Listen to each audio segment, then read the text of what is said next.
Morning all. We're live, we're back. Nice to be back too. How are you? Hope you're all well. Hope you all had a nice weekend. We go again. It's Monday. Nice little flight today from Bristol down to Barcelona. What's the flight time on that? That should be about what? Feels like about 2 hours. Oh, air time's only 1:41. That's okay. That should be just right. By the time we've made all of our mistakes in the 737, that'll probably make it around 2 hours, I would imagine. After all, this is the plane that continues to stress me out after so much time in the Airbus. Still, it's good. I like the learning. It's fun. So, we better get this thing started up.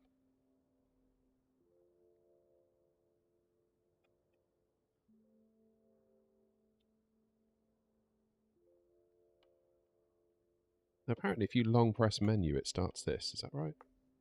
Yes, it does. I only just learnt that today. We can't do FMC yet, but we can do fuel. How much fuel do we need?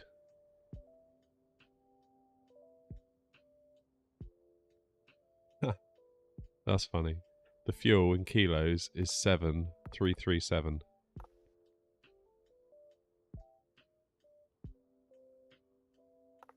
So that's at 35%, so that's good.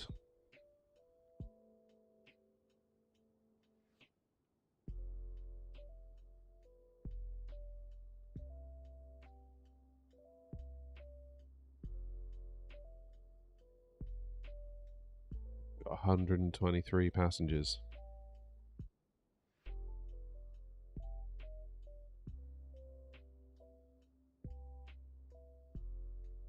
That's looking good. Maximum takeoff weight 73.9.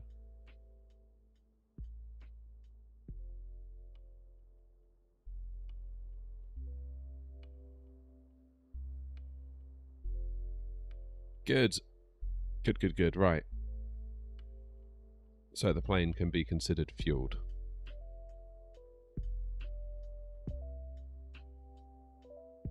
Morning, Charan. Good morning. How are you? Alright, let's jump up here. See if I can remember how to start the 737. So, battery on, guarded. Oh, it's been so long since I've flown this thing properly.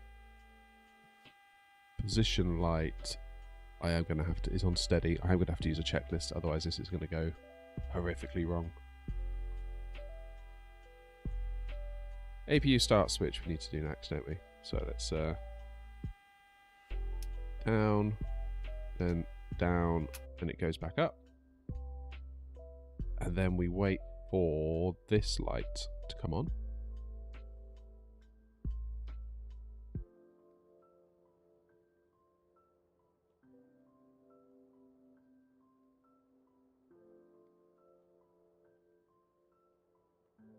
There we go, the EGT, so exhaust gas temperature of the APU is rising.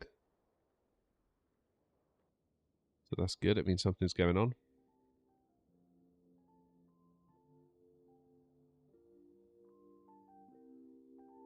Is there not a VA or is it just delivery? At the moment it's just delivery, we're just sort of just having a bit of fun with it really. Well, there's no reason why we couldn't go down the VA route. Could be quite fun. What it was, when I started the channel I was sort of looking around at what other people were doing. And it seemed like everyone was kind of, using all the liveries of the main operators, and I wanted to do something a bit different. So I kind of thought maybe if I make my own, then I can sort of name the channel that. Sort of named it after myself, my surname, not. And that's sort of how we've been going really ever since.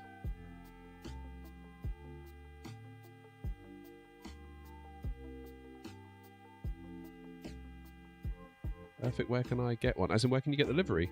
Nowhere actually at the moment. No one's ever asked me for one, I don't think. I think maybe someone on TikTok did once, and then I forgot all about it because I'm rubbish. Yeah, maybe I should upload them. What would be cool, and I don't know how possible this is like how I could get my livery in like FSLTL. So if I was to go on to VATSIM, which I'm planning on doing soon, other people would see me as air not flying around as opposed to just like a white default kind of thing, if you see what I mean. Yeah, I'm a little bit unsure of like what running a virtual airline entails. Like where does having a livery end and having a virtual airline begin? I like the idea of, what's it called? GFO? The idea that there are limited numbers of my aircraft around. So say, for example, we have a fleet of 5 A320s and 5 737s. And that is all there is. And they are where they were last landed.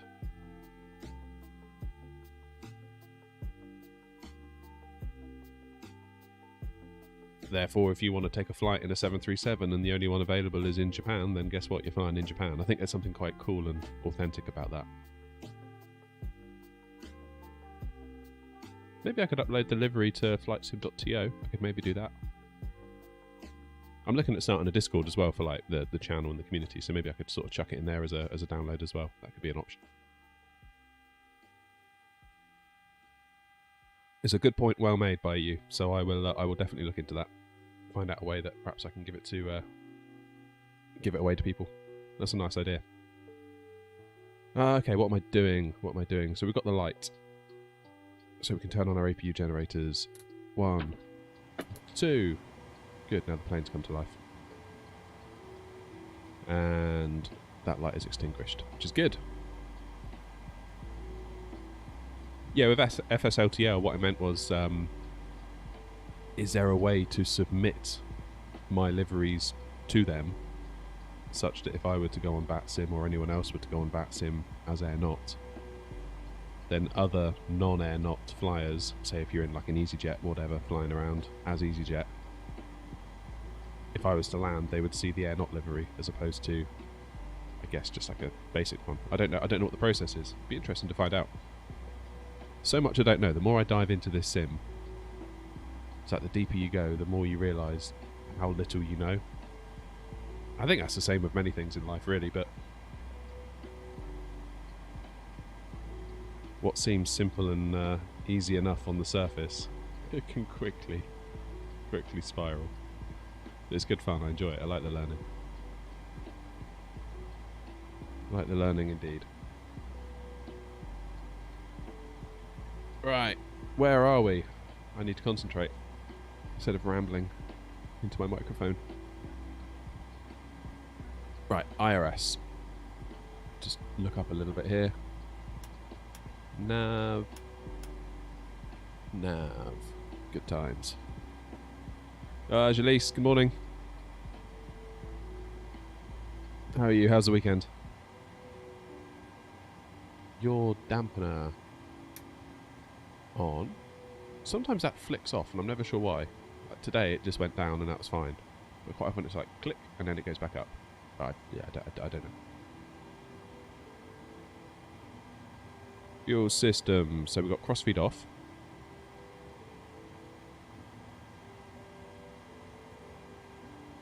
And we'll turn on our fuel pumps. Hopefully those low pressure warnings will go away. Now we're only carrying about 1/3 of fuel, so centre tanks surely are empty. Yes they are. There's low pressure warnings if we try and turn the pumps on.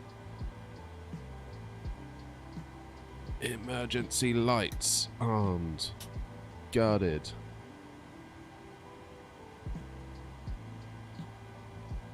Yeah, great weekend, thank you very much.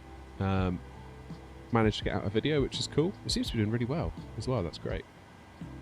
I must admit, I was a little bit downtrodden after my setup video. The views started going quite well, sort of up to about 500 or 600, then they just plateaued. I was a bit like, oh, okay, fine. And I put out another one, kind of expecting maybe it wouldn't do so great. And it's doing really well, it's up to like 6,000 views now, can't believe it.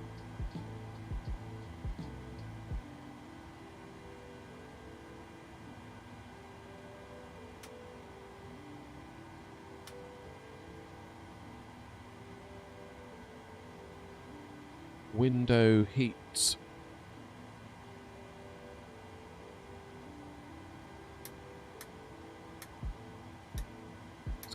heat on, shall we? Power test is good. It's interesting actually, so, you know, you've got to... I find that I've got to kind of watch myself after that graphic settings video, the first like proper video that I did that wasn't a stream or me sort of landing a plane somewhere, that got a bit of traction, did quite well. There's a sense within me that I feel like now I feel entitled to it again, and I've got to watch that. Almost like, well, it happened last time, why isn't it happening this time? Come on, YouTube, like, do it. So I need to watch that. I need to remind myself that I'm not entitled to a damn thing, and the videos need to stand on their own merit, basically. Alright, hydraulic pumps all on.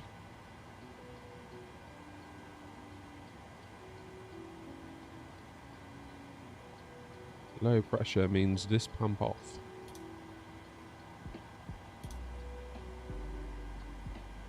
Okay.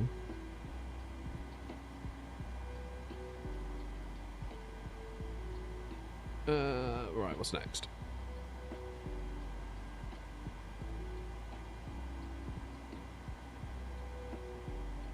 The air conditioning pack, the one that always gets me. This panel here. I was reading, because I had an issue many streams ago now when we first started out in the 737, though in my head I still feel like we're starting out in the 737.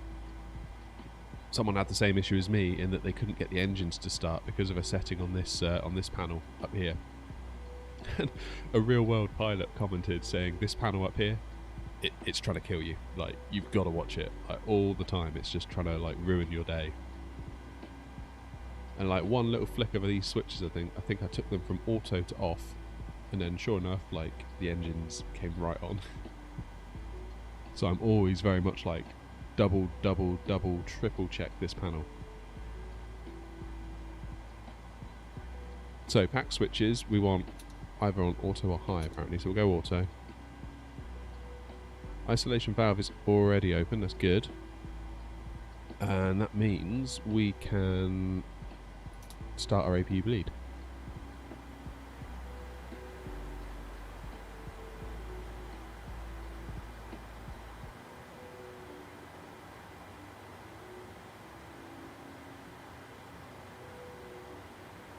Now, what's my cruise for today? What is my cruise?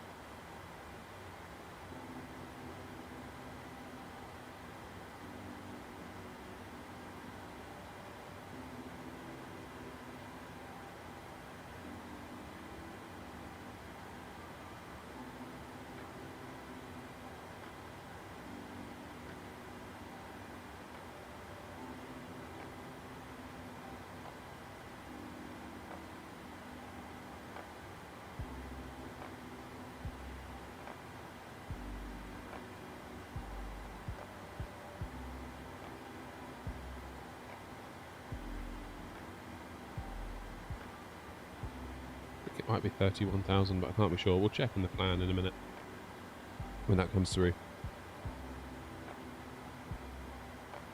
Right, time to jump down here and have a look. So into the FMC, and we'll go to init ref, over to the next page, 2 out of 3. We'll grab one of these, so click it and have data out of date. Brilliant. So that's now in the scratch pad. Click it into here, now the plane knows where it is.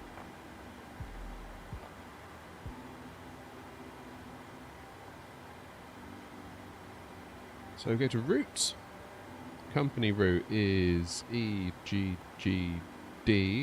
for Bristol and LEBL for Barcelona. We activate that, then execute it.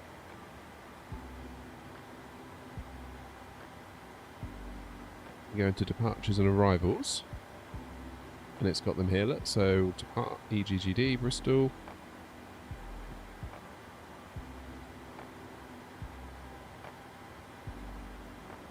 We're going to use Exmore 1X.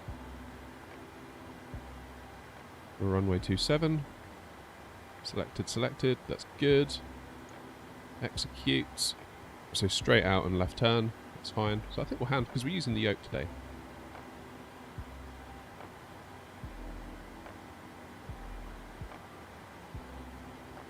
Morning, Starbrigger. Welcome on in. Welcome aboard.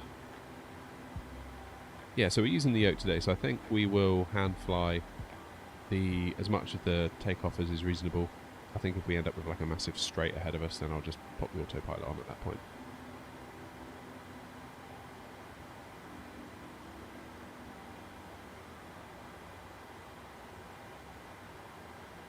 Bevy, good morning. Nice to see you.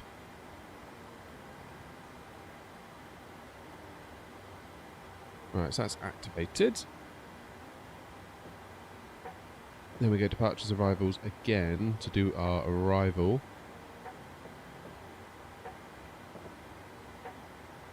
Which is Puma 1X.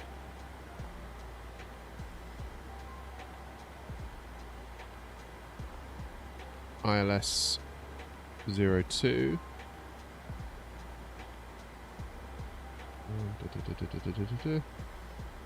Execute that. Good. How's the biscuits company going on? Bevy, I thought you were in charge of the biscuits. I put you in charge of that. You should be telling me how the biscuit companies are going. Come on, Bevy.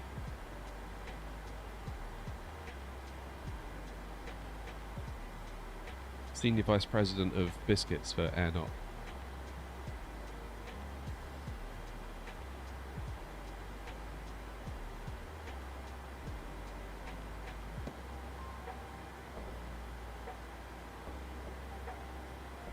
I was thinking about getting like a custom coffee mug made the other day with my logo on it. How sad is that?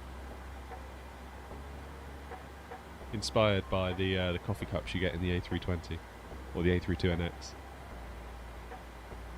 Oh, they're going good actually. Good. Glad to hear it, Bevy. I knew I could rely on you.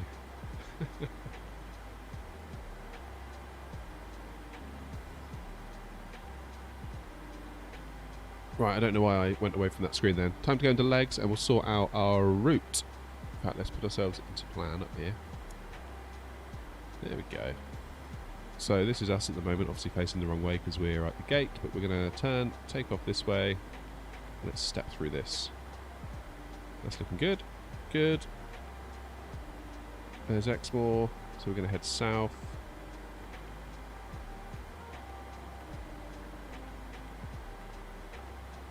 It's all looking very good so far.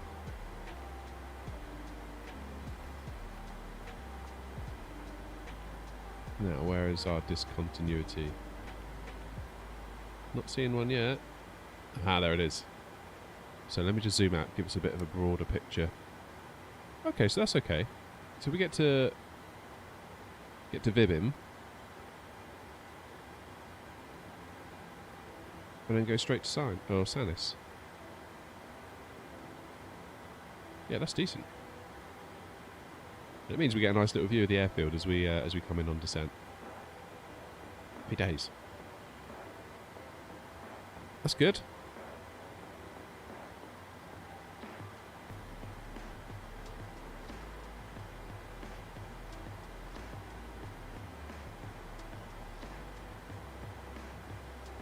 Oh, morning, Brian. Sorry, I didn't see you there in the chat. I was looking at my flight plan, getting lost in the detail.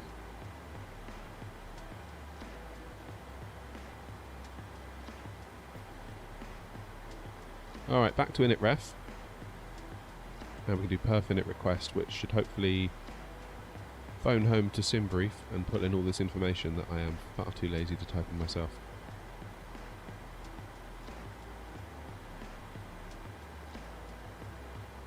Just waiting for it. There we go. Uplink ready. Load. Execute. Nice.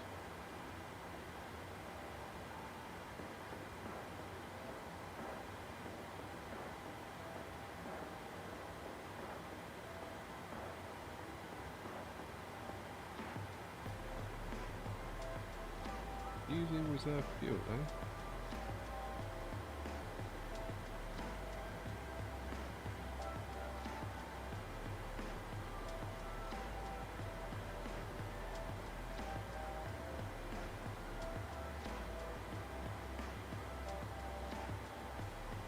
Okay, next page. Looks okay. And we will do...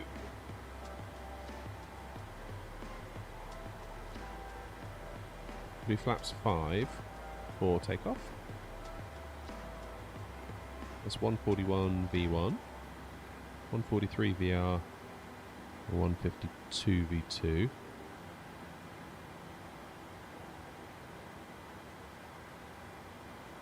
What's the story with the PC, Brian? Is there an update? I'm very excited for your PC, if you can't tell.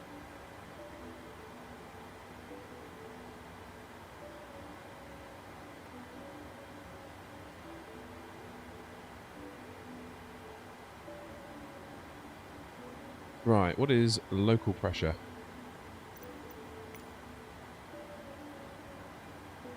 Oh, wrong button. Oh, I haven't got live weather on. Why haven't I got weather on? Live weather. There we go. That's better. Blimey, flying about live weather.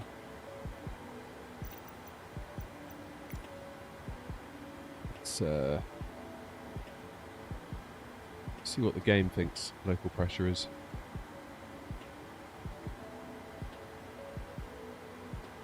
On 009.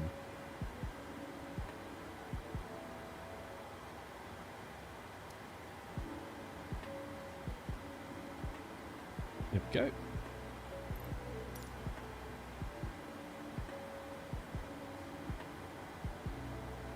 Lovely. So if we go back to legs, so it's 6,000 at Bristol, isn't it?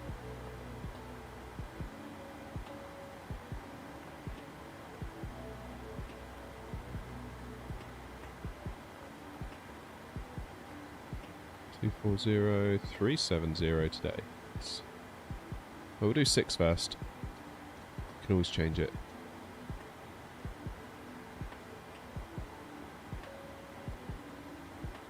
Graphics card arrives tomorrow, then the build begins. Amazing. That's cool. We'll put 370 up here. What just happened there? Ah, the weather changed. The weather loaded in. I thought the plane had like run out of power. Okay, so this is live weather at Bristol now. Love to see it. You said you're having someone else build it, Brian, or are you having a go yourself?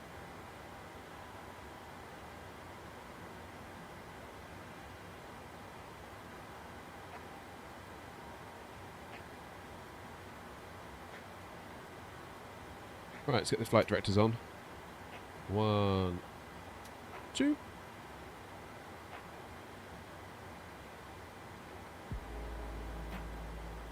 Auto throttle is currently off, that's fine. What was our V2? Mind like a sieve this morning.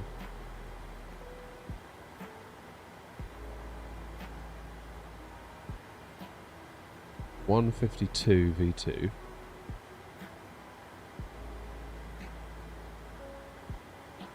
So we do V2 plus 15, which gives us 167.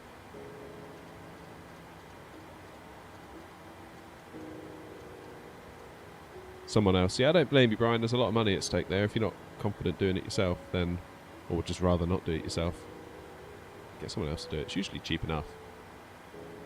In terms of time, if you know what you're doing, it doesn't take long. So, labour-wise, it's not loads. Does anyone know how you turn on the lights?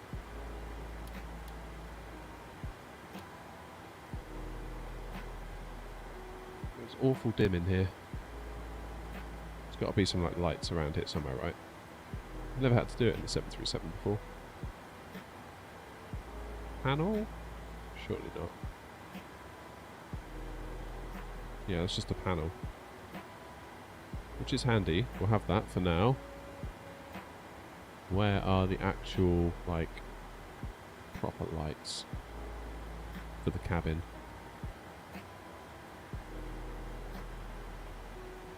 Where is it? Maybe it's not up here. Ah. There we go. If in doubt, look up.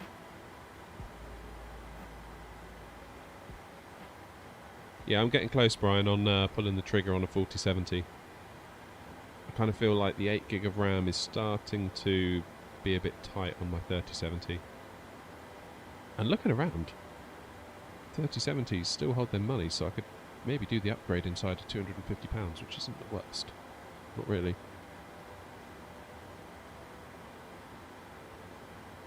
Right, let's arm LNAV. Heading we will set to our runway heading, which is 270.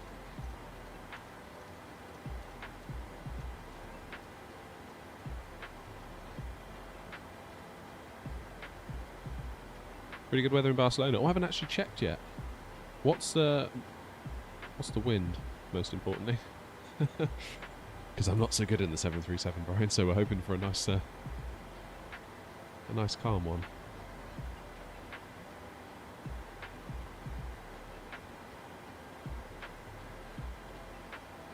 Right, auto brakes, reverse, not reverse, rejected takeoff, RTO. Parking brake should be set. Transponder, where's the transponder on this thing? It's back here, isn't it?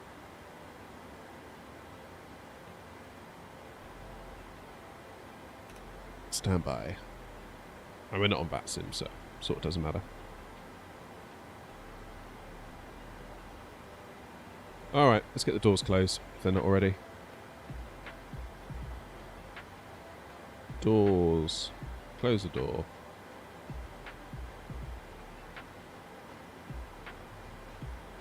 Remove the wheel chocks.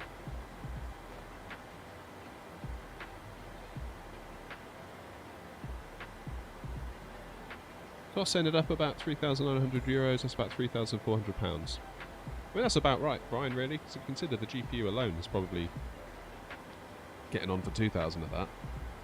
Add in the 13900K. Add in the RAM, add in the case, the power supply. I don't know if you're doing the case and the power supply. Maybe you probably will need a new power supply if you go in with that build. That's about right, isn't it? And again, if someone else is doing it, there's that kind of element to it as well. Oh, I hope you enjoy it. That's going to be amazing.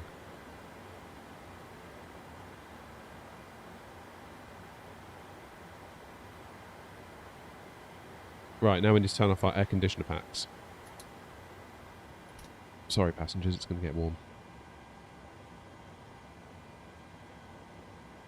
Anti-collision light, where's that? That one.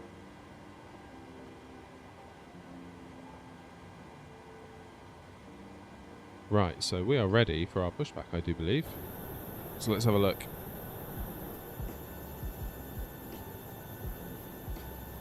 So we are taking off to the west, which means we want to be... Oh man, I've lost my bearings completely now. Hang on. Where am I? Where am I going? Okay, so we're going to be heading to, as we sit here at the gate. Yeah.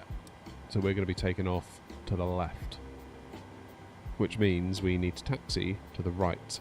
So we will get a pushback. Variable at 5 knots. Okay, we can deal with that. Push style, we will do standard L, which means turn the nose to the right.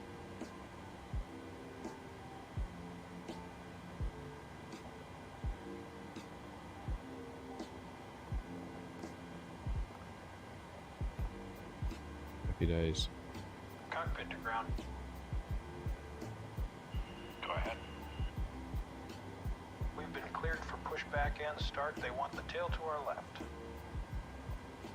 Fairly certain that voice is the chief exec of PMDG.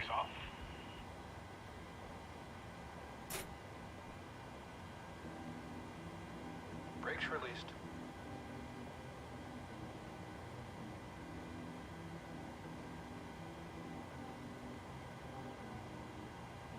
So you're getting a new case as well then, Brian? I suppose you probably will need a new case, Here we go.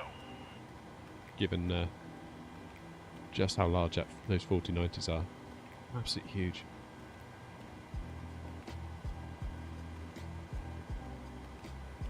Alright, start engine 1, shall we?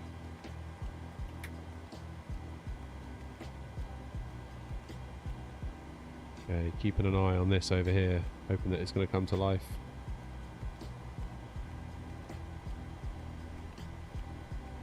Come on, come on, come on, come on. Yes!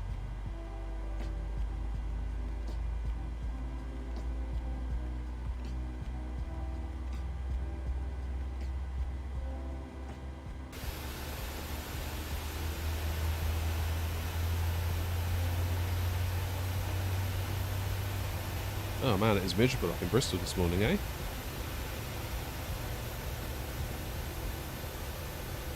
"34 centimetres, yeah, and it's also how many, how deep they are as well. Okay, this pushback has not gone to plan, has it? I need to get GSX urgently. Urgently.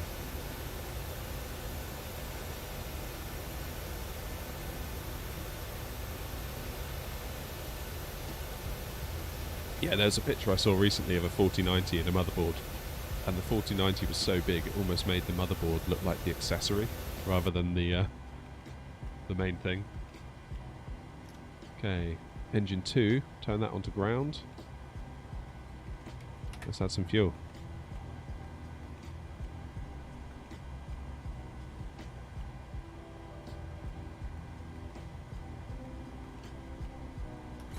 Parking brake back on. Set.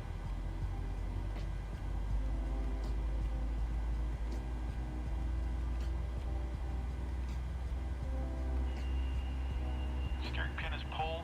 Watch for the salute and release from guidance on your right. Have a good flight.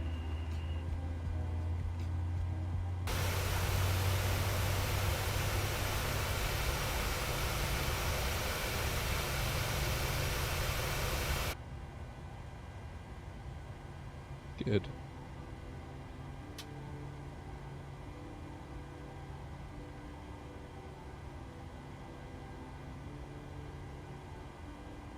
So throttles, we've got to idle.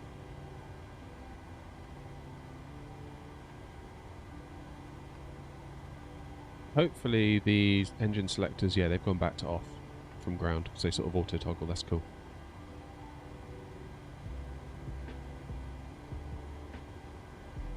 Do you know what 4090 you're getting, Brian? Like, who's making it? Like MSI, Gigabyte? Not that it makes a huge difference. A 4090 for the most part is a 4090 after all.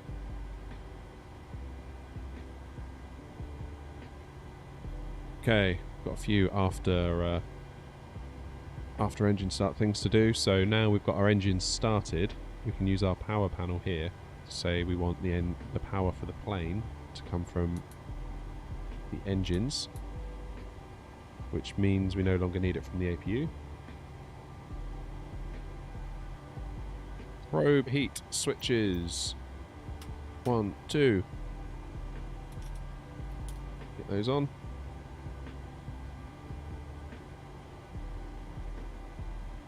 Pack switches.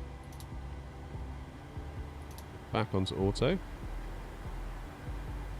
Isolation valve is on auto. Engine bleeds are on, and APU bleed we can turn off. Taxi lights, because it's nearly that time.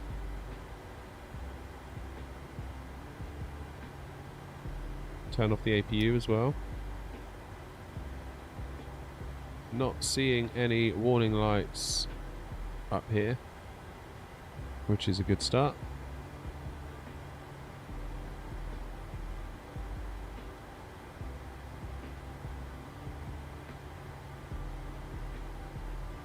Oh, Supremes. Blimey, Supreme. Yeah, that's a good one. That's MSI. That's like their top tier one. I think they do the Ventus, which is like the budget level one.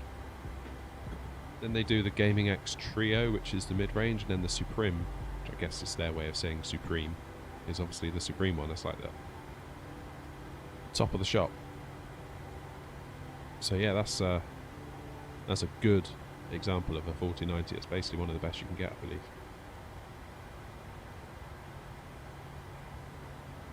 Runway turn off. I'm going to do runway turn off just because it's very, very dim here today.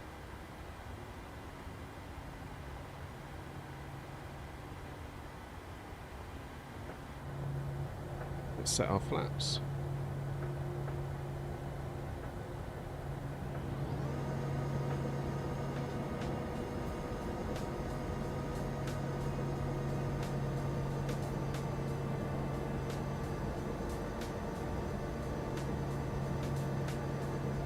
Yeah, maybe I will, Jalise. Maybe I will.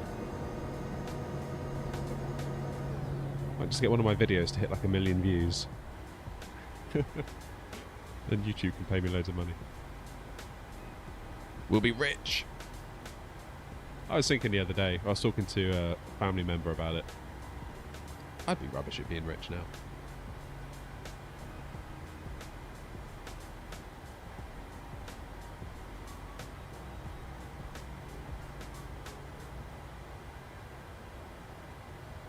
Okay, it's arm VNAV as well.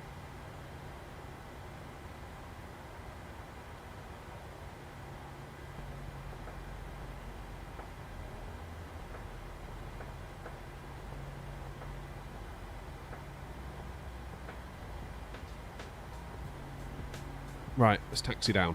I think we're good. Let's reset our camera position.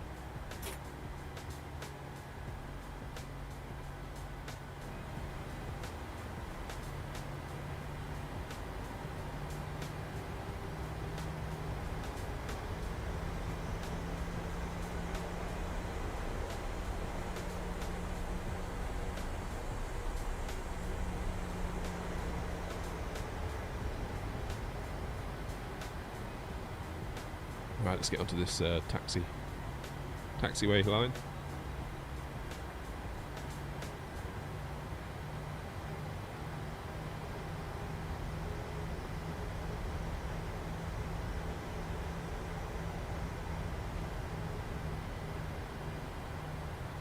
Mag Z7 Z790 Tomahawk. That's MSI as well, I believe, isn't it? The mags. Again, Tomahawk is fairly top-end stuff. Sounds like whoever spec'd it, Brian, knows what they're talking about. They've gone for the good stuff. Which is nice, because sometimes if you get someone else to build it, they will spec you the cheaper-end stuff and charge you the higher-end prices.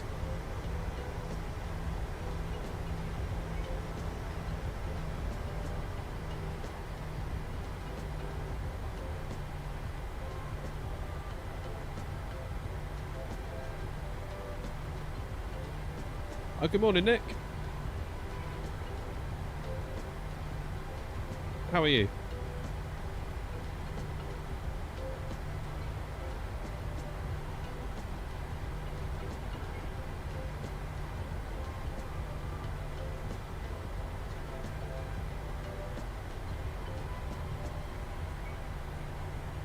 Right. We can hop on here.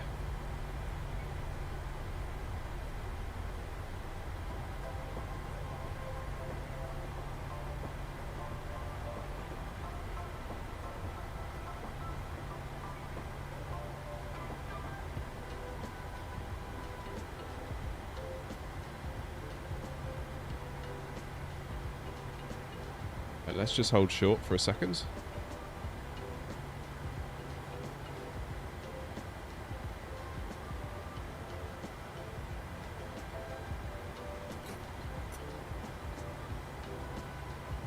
Good, Nick. Glad to hear it.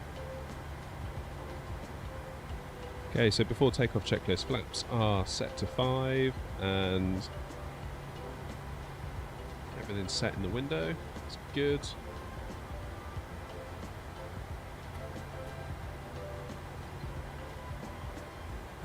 Probably not time to fly back today, Nick, just because of the distance involved. It's taken us quite a minute to get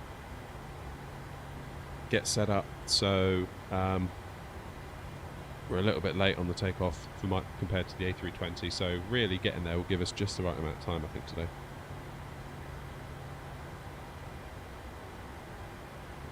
Alright, engine selectors we'll put into continuous for takeoff.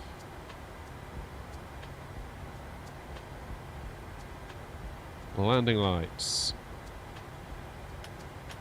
on.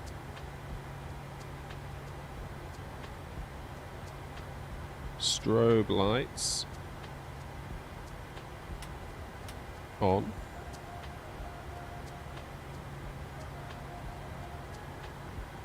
Auto throttle we will arm.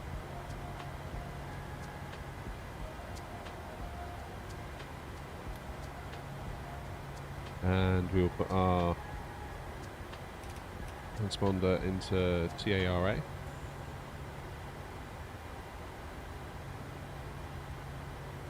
Weather radar. How do I do the weather radar on this thing? I always forget. Is it just this? WXR?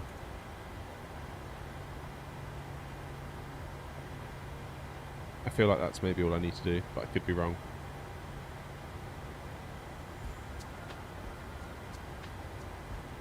Alright, so we'll take off config test, just hold ourselves on the brakes. Take N1 up to 50%. Not bad.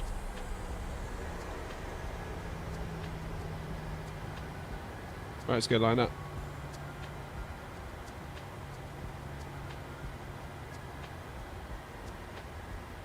Same spec, range from 3,900 to... Whoa! Yeah, you've got to watch him. You've got to watch him.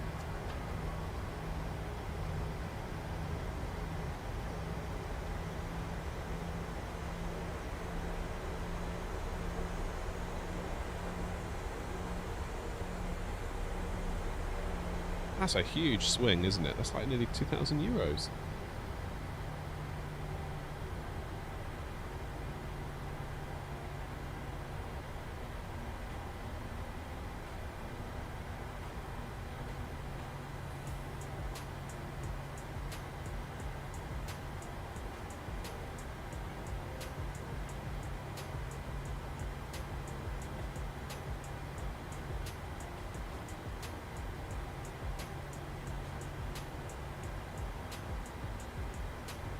And it's dreary today, isn't it?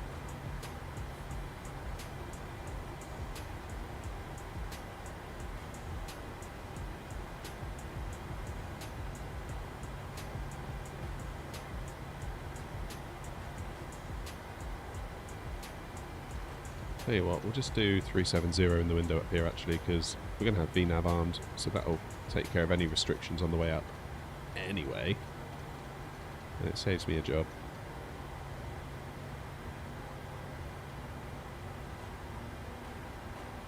Right, dare I say it, I think we're good to go. I'm never quite sure in the Boeing. Let's feel like there's something I forget. So, N1 to 40%, held on the brakes.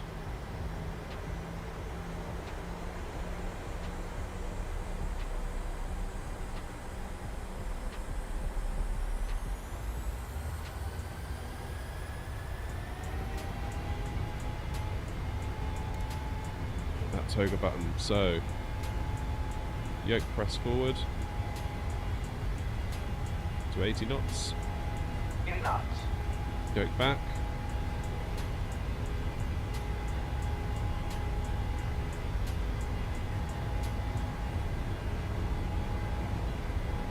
V1, rotate.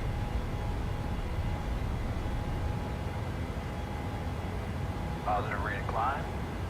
Gear up. Alright, so we're hand flying for now.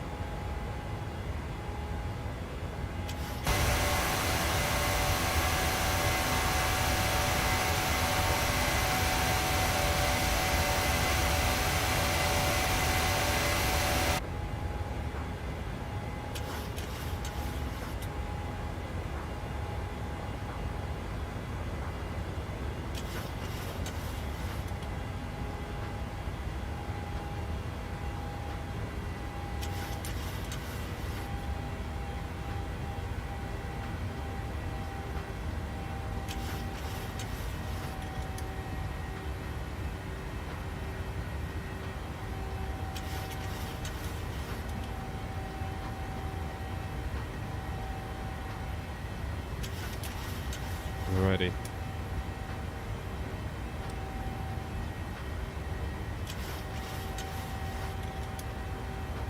Feels like the flight directors want us a bit lower, which is strange.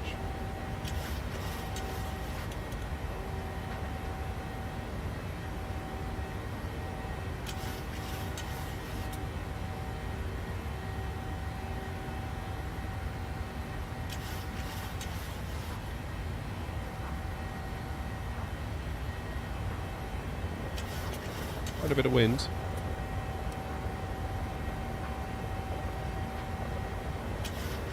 Right, let's start that turn.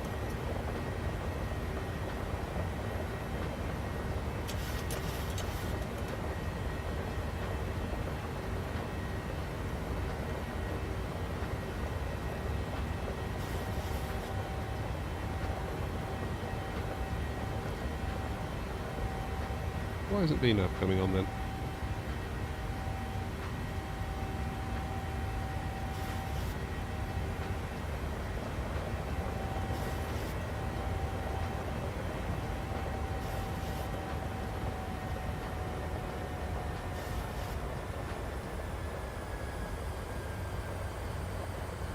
Why isn't VNAV coming on?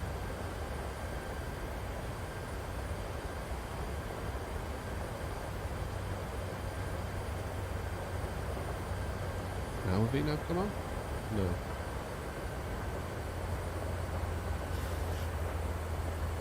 That's strange.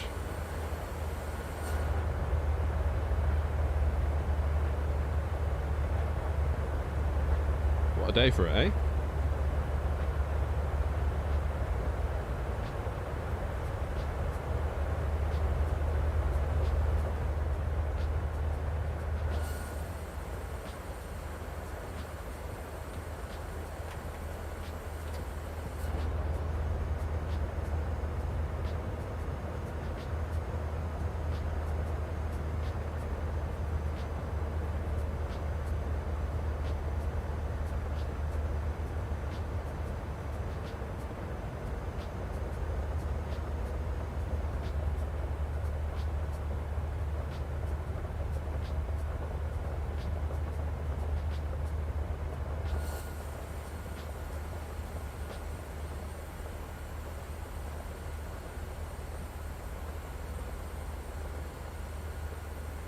My FPS is taking a little wobble there.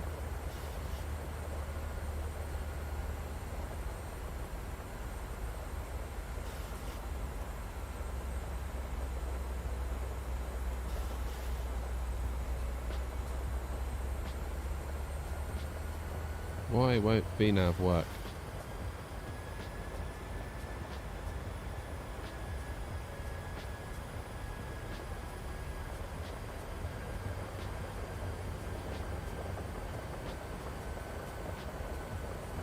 Maybe I haven't done something in here?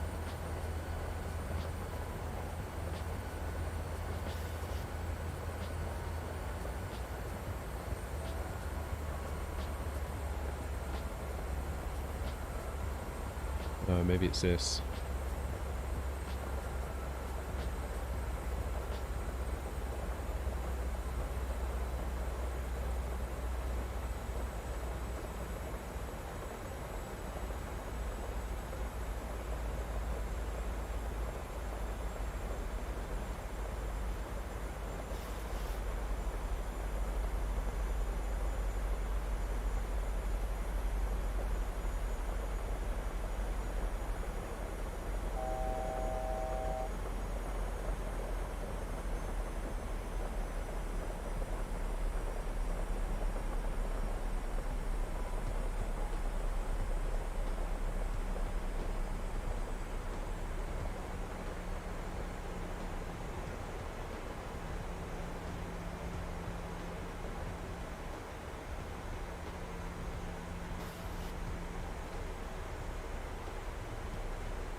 Off-schedule descent. Yeah. That's because I went over and now I've tried to correct. I've upset the plane, haven't I?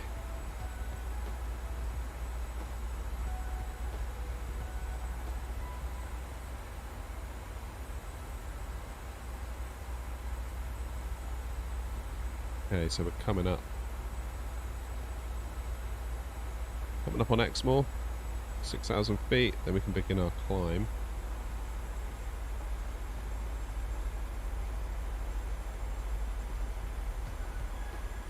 To 370.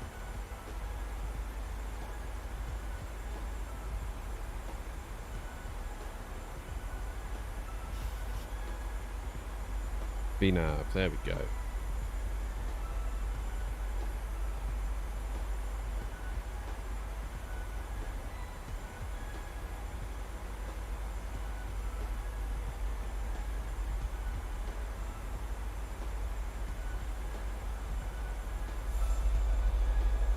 So hopefully once we get past this turn, we will start going up. Yeah, there you go, you can hear the engines.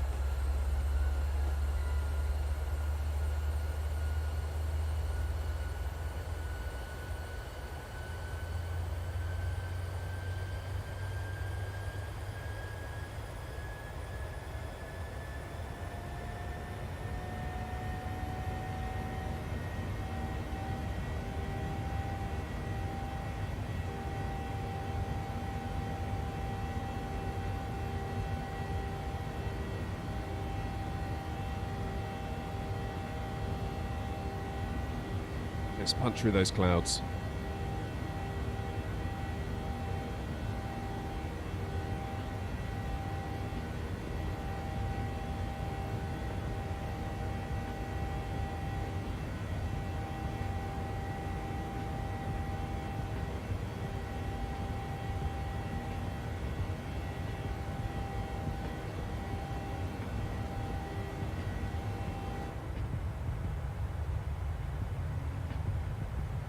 I love that when you fly in real life. When it's a miserable old day on the ground and then you punch through the cloud and it's like so much better.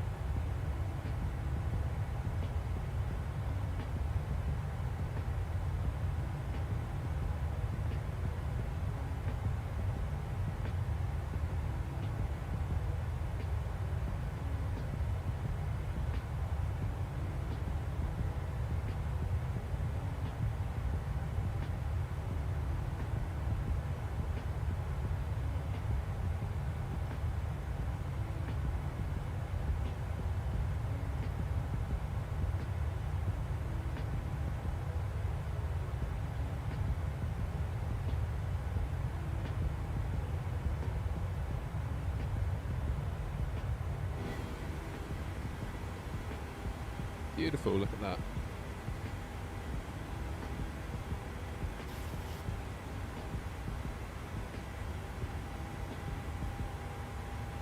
So how are we looking here? 10,000 feet, let's get our lights off.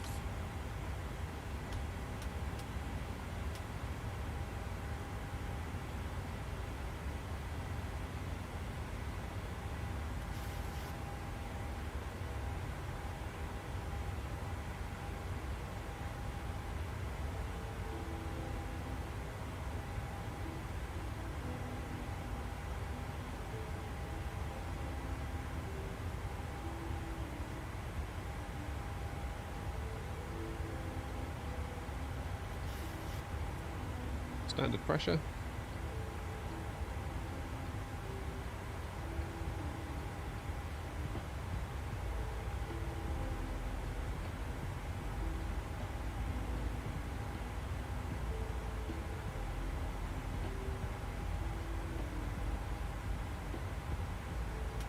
Let the passengers out.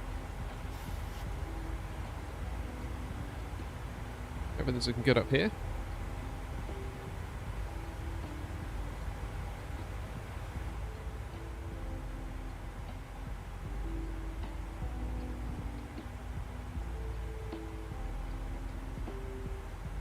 So we've got the south coast of Devon ahead of us. Where is that? Is that Exmouth?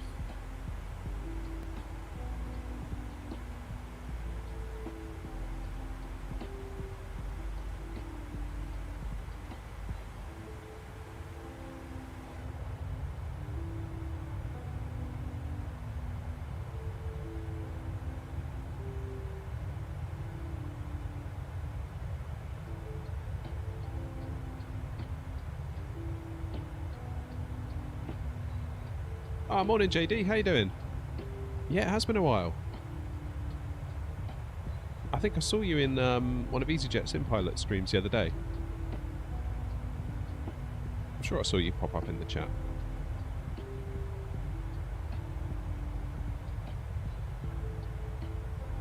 I'm glad you liked the video of the shed.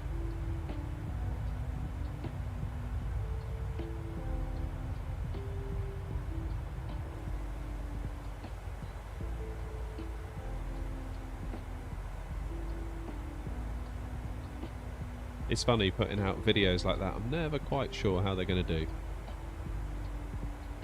I feel like I'm exercising a completely different muscle doing that kind of video. Up until now, really, all I've done is live streams, YouTube shorts, and kind of like showcase montages of me landing.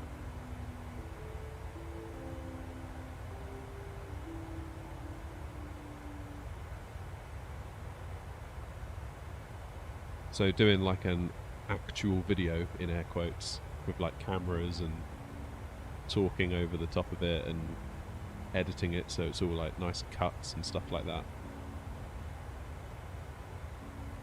Very different thing altogether.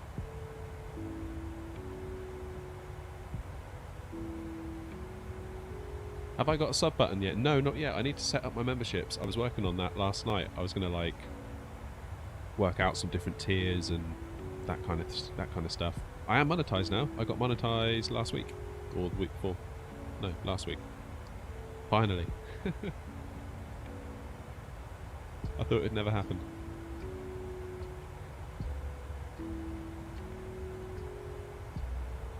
Thought it'd never ever happen. Like I say, this time last year, I was in Prague on holiday, and I'd scheduled a load of YouTube shorts to go up every single day while I was away, just so that something went onto the channel, and I just could not get anything to move. The shorts were getting like 10 views and then they would stall. The sub count was just stalled at like 220 subs. I remember thinking like, how on earth am I going to do this? This is like, I just don't know how I'm going to do it. Felt like I was wading through treacle. I almost quit. I almost thought like I was sat on the balcony of our apartment in Prague with a glass of red, thinking, should I just not bother? Would my efforts be better placed elsewhere? Should I do something? Am I good enough?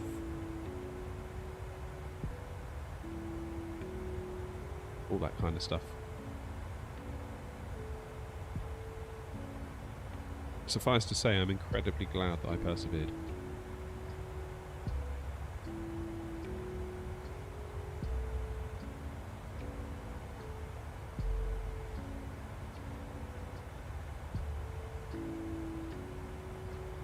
I'm not looking forward to the summer in here, though. I've got to say that right now. The summer, that last summer was brutal in here.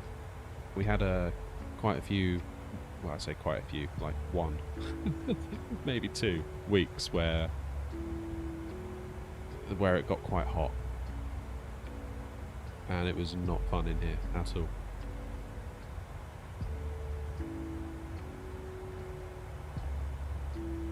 The issue that I've got is that because the shed, like you saw in the video, I put all that insulation in the walls and in the ceiling, it's really, really good on a hot day. Like if it's 30 degrees outside, you come in the shed and it's like 21, because it kind of acts like almost like a cool box, which is awesome. Trouble is, you turn the PC on, the room gets hot, so you think, oh, I know what to do, I'll turn on my air extraction system so it pulls the hot air out and draws some fresh air in, but actually what you're doing is you're drawing in 30 degree air into a 21 degree room, therefore making the room 30 degrees as well. And then you've got the PC inside adding more heat to that, so it's just a mess in the summer.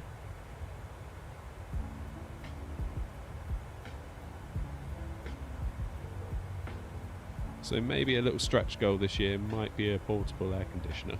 We'll have to see.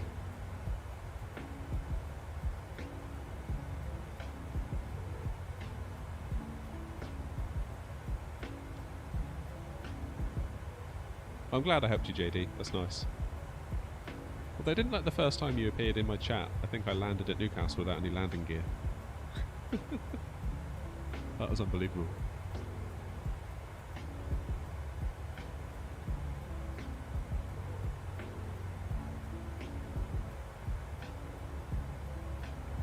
My only concern with an AC, Brian, is the amount of electricity it would use, especially at the moment in the UK. I don't know what it's like in Spain, like power prices and all that. It's in the news here constantly, and the energy crisis, that stuff. Let's check on the cockpit. Nothing's on fire, is it? While we're looking out the window, we're good. We're good.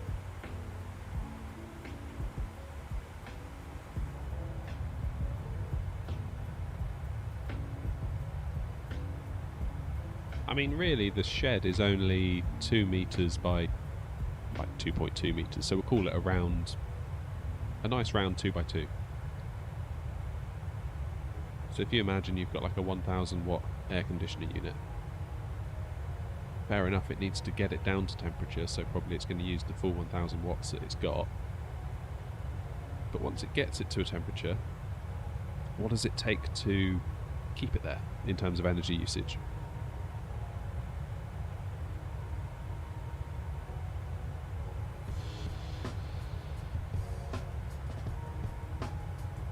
I mean, I may have to go for one of those ones where you get the little thing on the wall. Do you know anything I mean? I think they're called a split unit, so you have like a box outside with a fan, and then I guess pipes or something through to this box that sits up on the wall almost at ceiling height. Has those little fan blades that sort of go up and down and up and down and load stuff over you.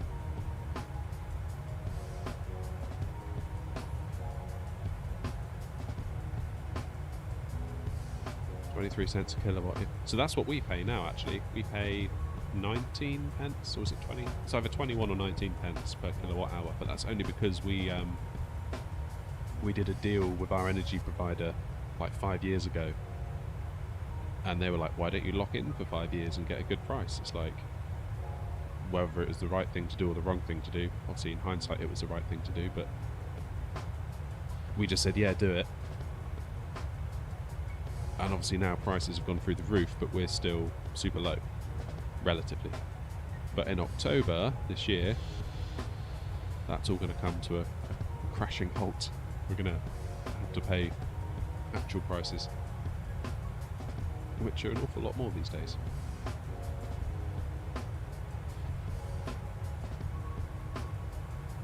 Oh, have you got one of those evaporative ones then? You put ice in the box?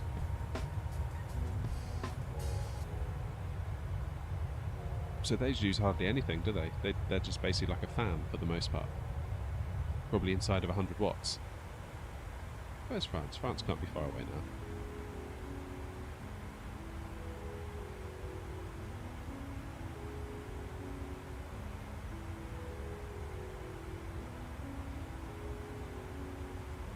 You've just changed from 33 to 20, so yours is really cheap. You've gone down in price.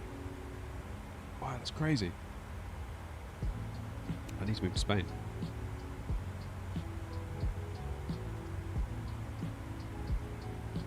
Benissa was lovely when I was there. Maybe I'll go to Benissa.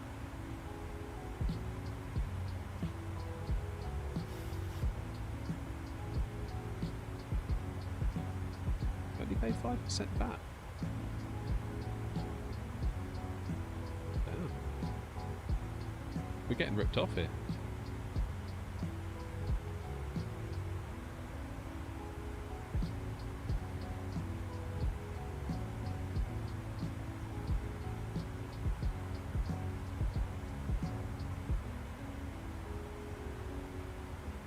Well, that's it. We'll put the house on the market and see if we can buy a villa in Benissa.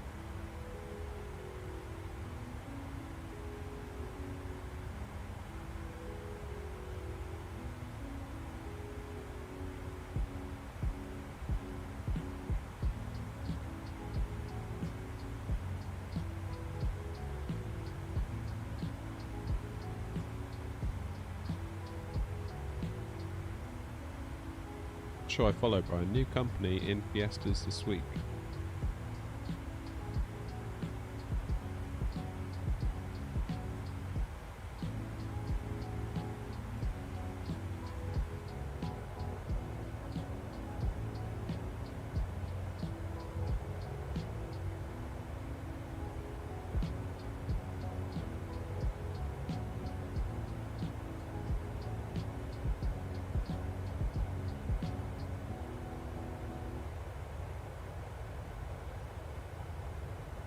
Oh, I see. I see. All heating has been reduced to 5%.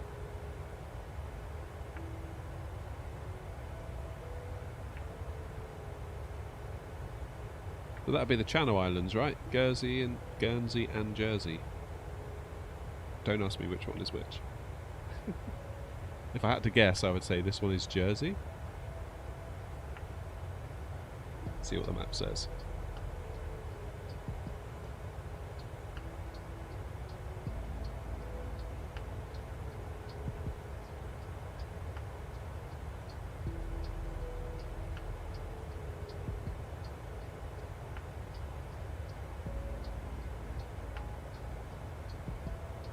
No, I was wrong.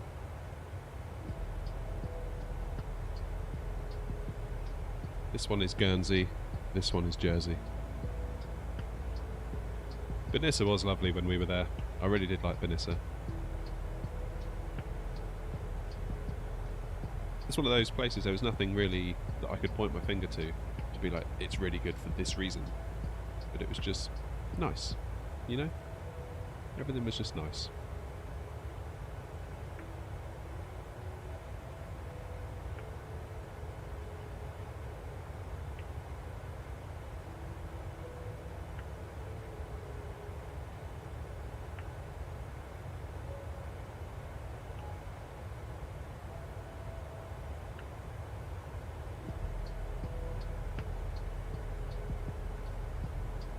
Must have France out the window by now. Yeah, there we go.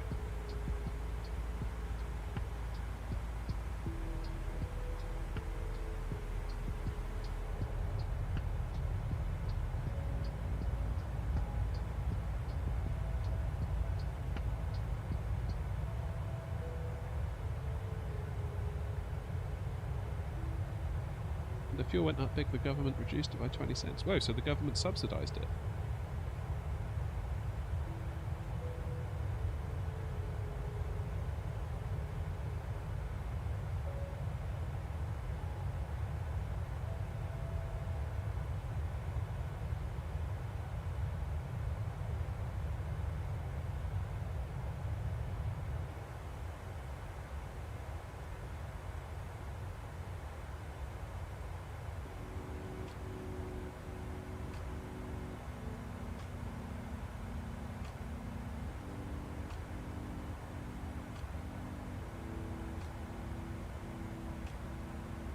I think the fuel, the actual like petrol and diesel thing didn't really affect us that much when the prices went up.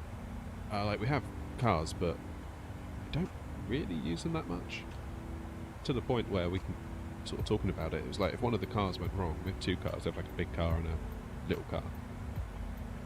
It's like if either one of them went wrong, we were saying maybe we should just keep the remaining car and just do nothing.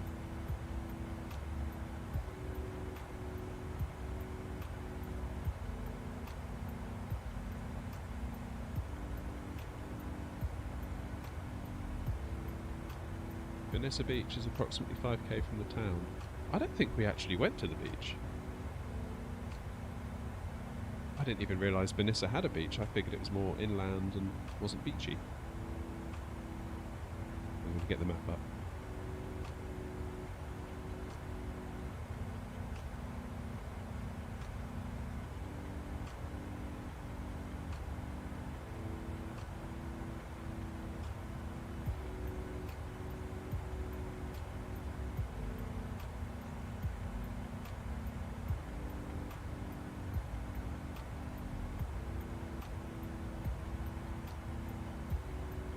I think we ended up going down to like Calpe for that.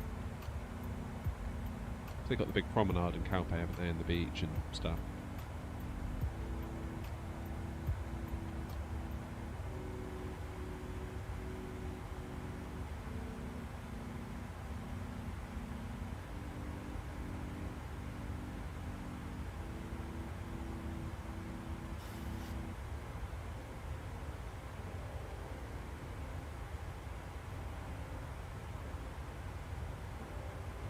So we're just coming up on cruising altitude now.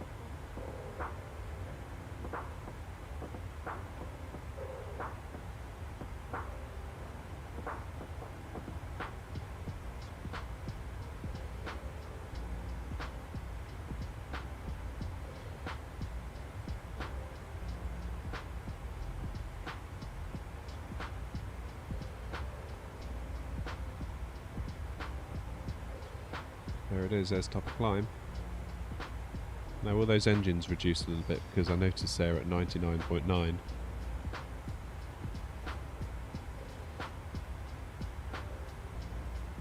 They're dropping back a little bit.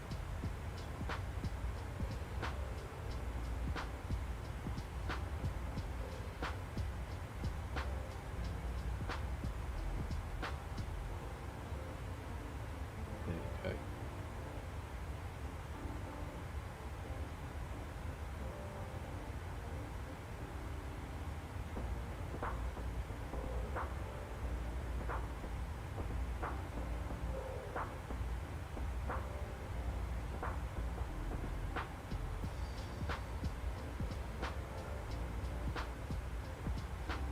So where are they going to fall? Where is it going to land? 90% N1 we've got there.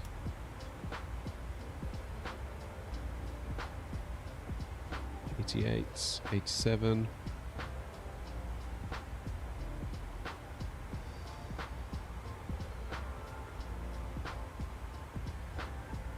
Yeah, about 87% N1. So that's where we're going to fall.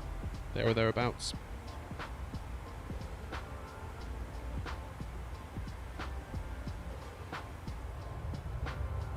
And there's Brittany. There's only one high rise. Wow. Yeah, there was loads when we went. We see the pink flamingos. Yeah. Think so? I don't know actually, how you say it.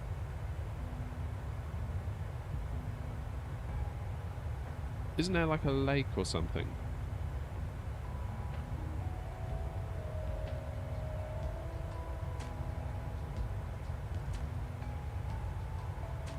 Sort of as you drive in from Vanessa's direction, there's like a lake that'd be on your right, and then obviously you'd have the sea and the promenade on your left as you make your way through the town.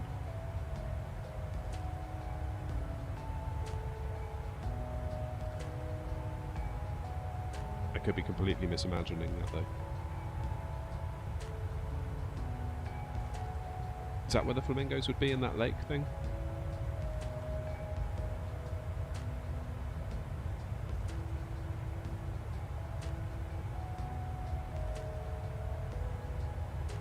They're on the small lake, yeah.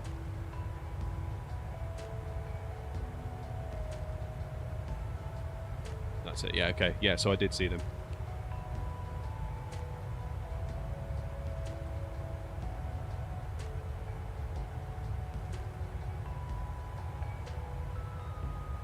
Yeah, I liked Calpe a lot.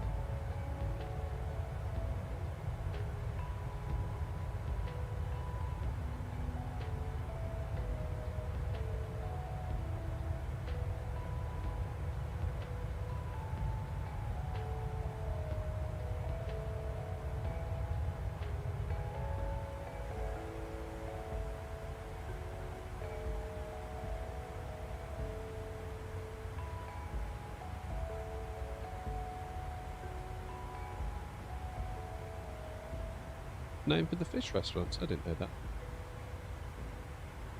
Yeah, it did feel quite touristy when we were there. I mean, we went in April, so it wasn't too busy. But yeah, I can see how in the height of summer it might not be the kind of place that locals would flock to.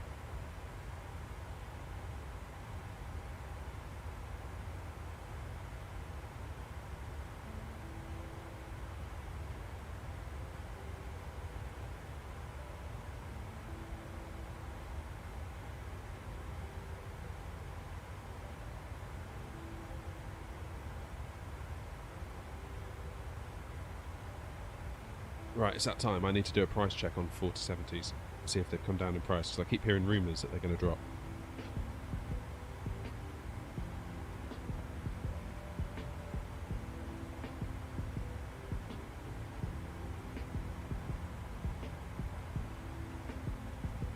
I notice in America they're giving away $100 Steam gift cards if you buy a 4080, I think.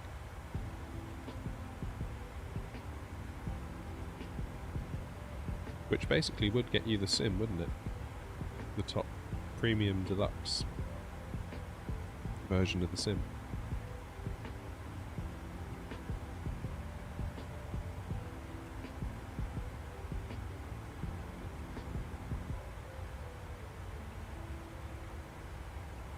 Wow, they've got so many 4070s in stock.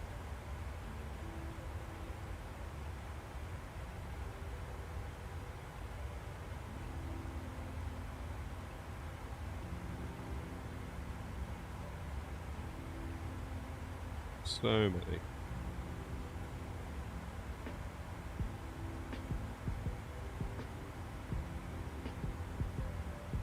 And they use the 8-pin power connector.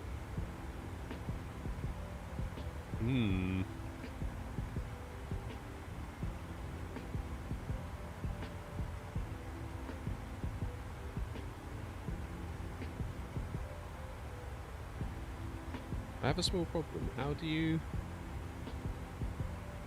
get rid of the mouse pointer that changes into a hand? What while in the sim or just in general?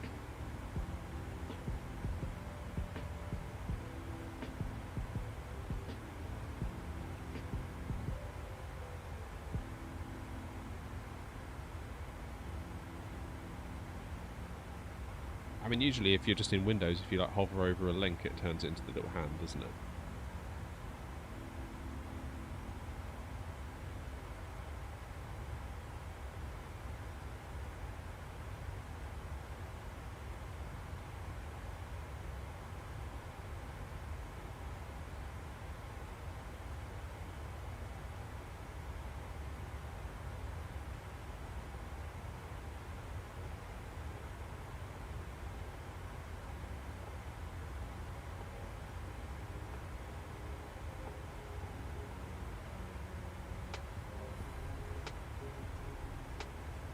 So is it stuck on the hand?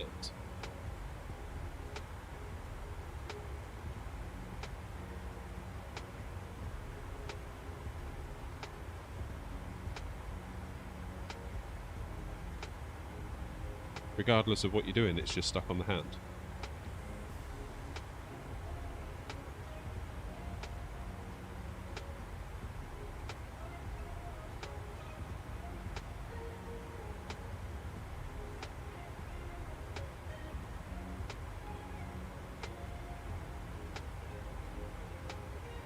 I mean, maybe just pressing the escape key, would that kick it out a bit, maybe?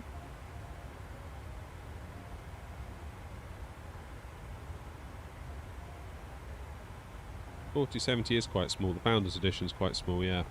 Although if you look at some of the partner models, like Gigabyte are doing one, the Gigabyte Windforce OC, you can see that that's got a much bigger cooler on it. Probably unnecessary, given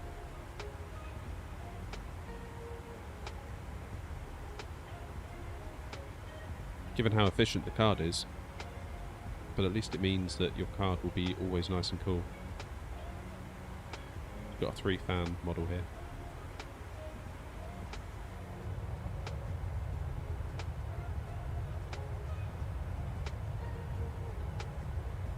My logic, Brian, is with the 4070, it gets me access to DLSS 3. It gets me up to 12 gigabytes of RAM versus 8. And I do struggle at 4K now. Now I'm running at 4K with the RAM. That can get, if I'm in a big area, that can become a problem. Like New York or London, that sort of thing. And also, from a YouTuber's point of view, it gets me access to the AV1 encoders. So at the moment, when I'm streaming to YouTube, I'm using the NVENC chip on my graphics card. So that's Nvidia's encoder, and it encodes using H.264. Whereas now everything's moving to AV1, which is way more efficient. and it means I could potentially stream in 4K. At the moment I can't do that, my internet isn't good enough. So I have to stream, I'm playing at 4K, but I have to stream to you in 1080p. So that card is $589. Looking on eBay's sold listings, which is a really nice way to find out how much things are actually worth. So type 3070 into eBay, go down the filters, all the way to the bottom, check the sold items box. So a pre-owned 3070 sold this morning for $375, another one for $325, another one for $340, another one for $300, another one for $370. So the $300 to $350 mark seems about where they are. So by my logic, $589 minus $300 worst case scenario, $289 to upgrade to a 4070, assuming I sell my 3070. So again, $289 sort of out of my bank would get me a more powerful card for starters, because it's roughly a 3080/3080 Ti in power. A more efficient card, which would help with the temperatures in the shed. DLSS3 support and AV1 encoding, which doesn't seem like the worst deal.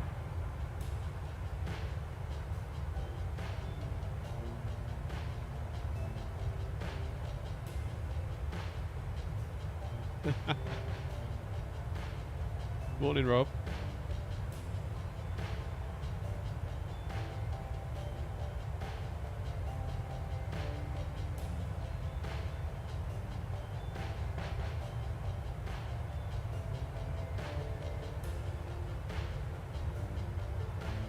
How's the CPU? You keeping it?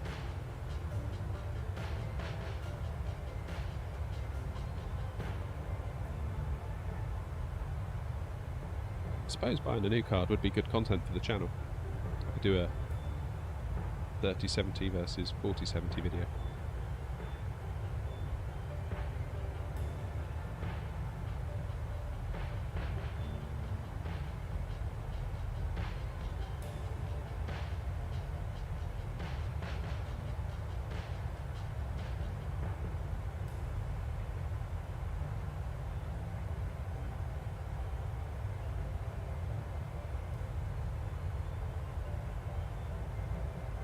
It's funny, a guy I know has a YouTube channel.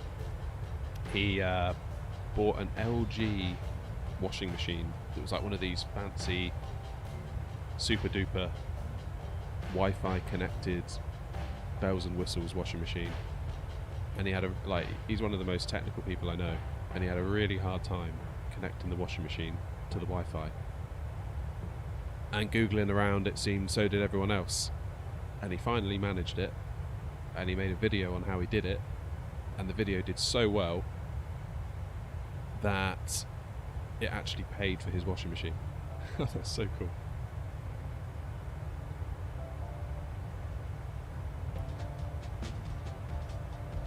CPU's good, needs more testing. Yeah.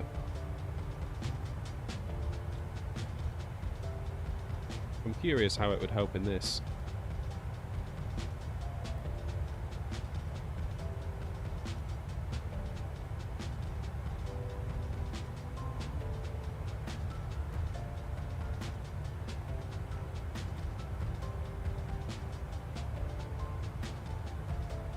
I mean, this is like a prime example of being CPU limited, this game.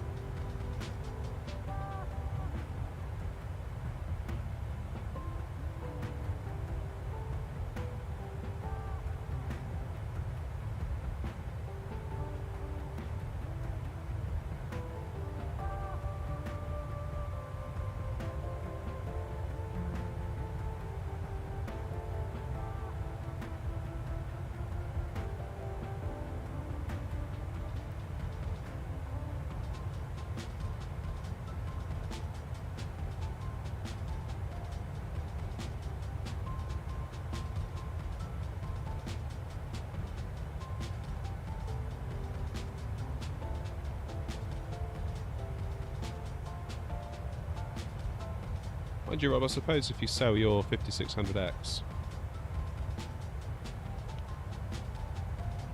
I think they're going up in price used as well. Seems like everything on the used market's going up a little bit. Like one sold yesterday, pre-owned, in a box, so for 150. Another one for 125, another one for 129, 132, 139, 110. That's the exception rather than the rule though, I think.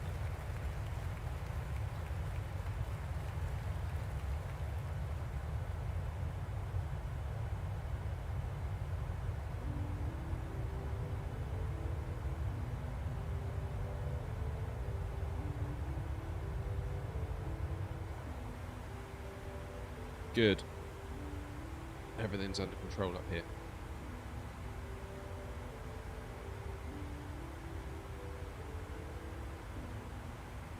We're doing for fuel 4.4.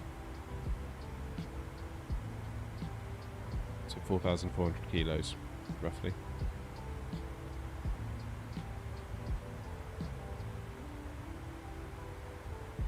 When's top of descent? That's going to be a while yet, isn't it? Yeah, about 100 and something miles away. TD.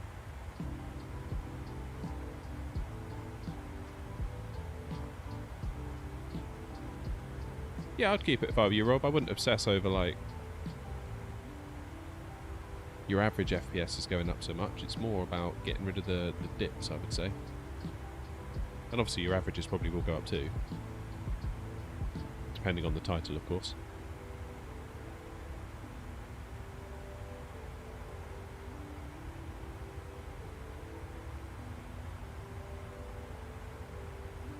Yeah, I'd say you've probably got one more GPU upgrade left in your system.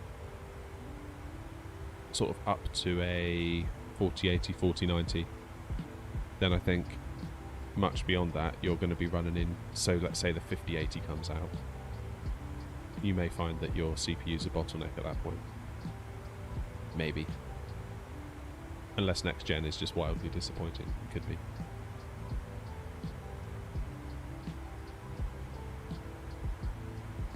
Good morning, Ashy.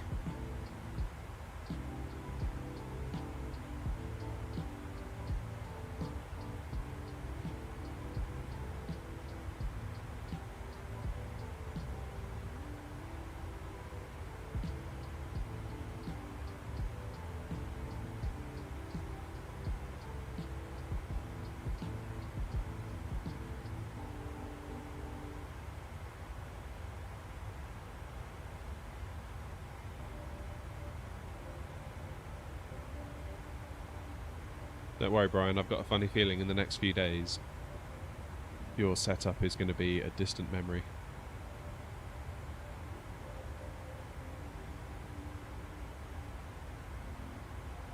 $4090 and a 13900K. That's amazing. That's like the ultimate flight sim build.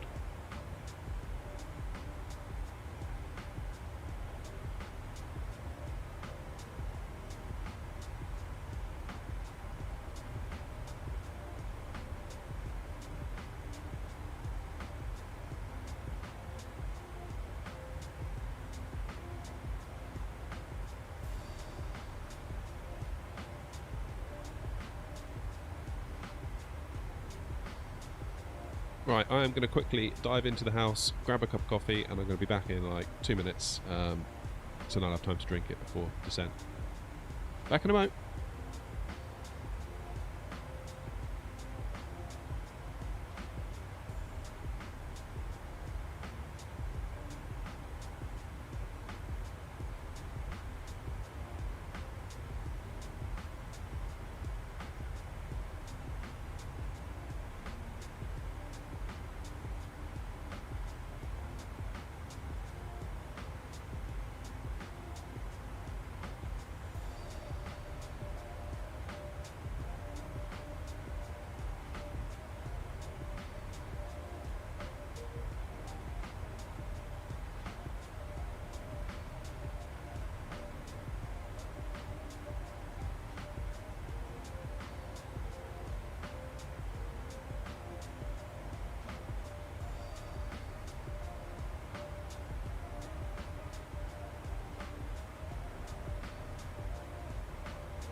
Alright, I'm back.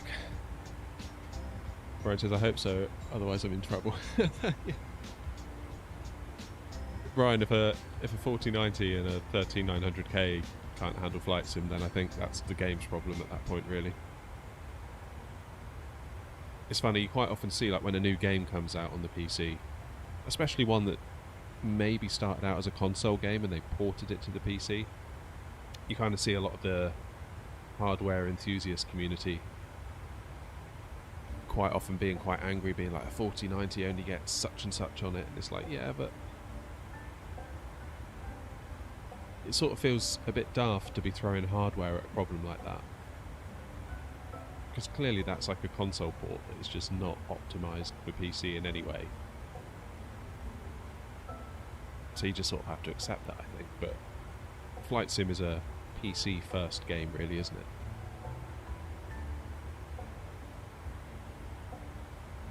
Yeah, I think you'll be just fine.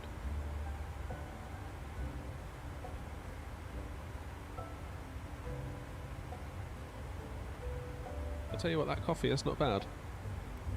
It pains me to say it, but I've been starting to drink instant coffee again. And I'm not sure how I feel about that.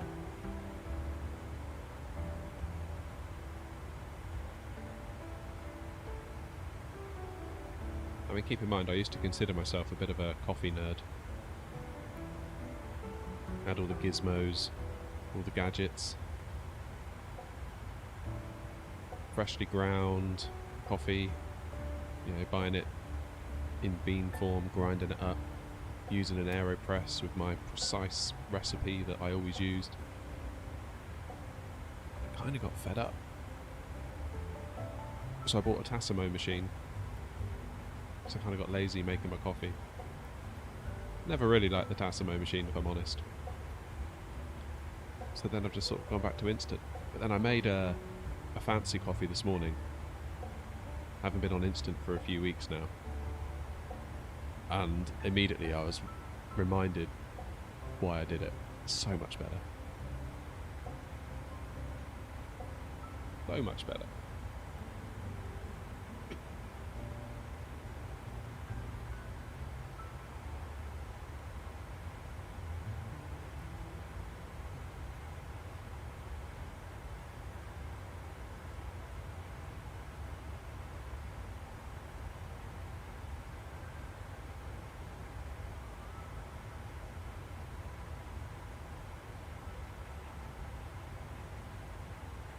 Okie dokie.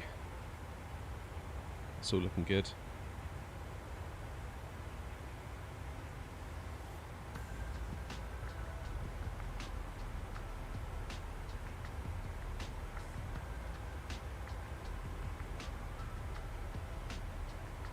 Why isn't that ND on?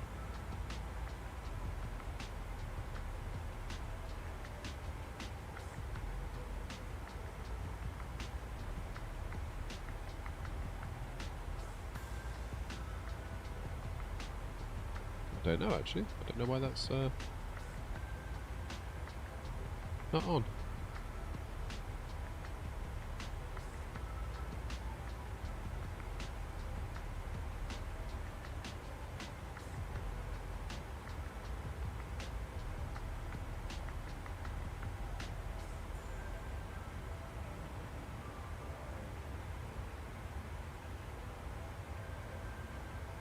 Yeah, there's nothing like making it fresh, is there?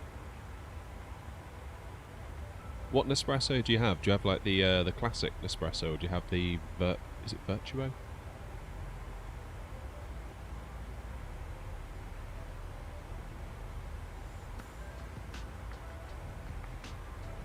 Virtuo ones are the ones where you buy like these little, almost like domes, I think. They got a barcode around the circumference of the dome disc thing that you put in.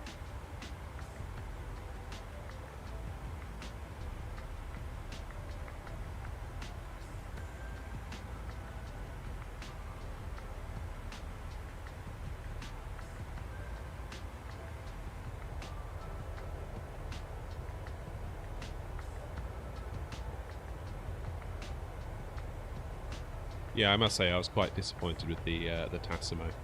I got it on a Black Friday deal for like £18. I was like, yeah, why not? Let's just try it for £18. Blimey, I spent that on a bag of coffee before. Never mind an actual machine that has electricity and water running through it, and you know. Yeah, it takes the original small pod, so that's the one really I think I would get. But I think the issue they had was that third parties could very, very easily make their own pods, kind of undermining their whole business model of sell the machines cheap and make it back on the pods. So now the machines are quite expensive and probably out of production, I would imagine. But if you've got one, that's cool.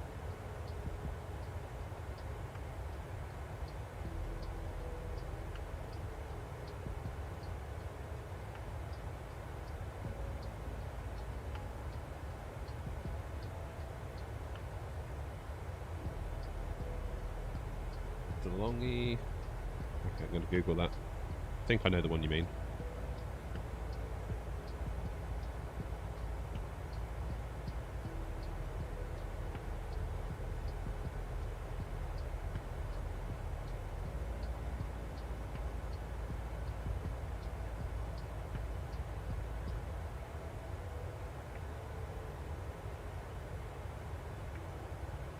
Yeah, I know that one.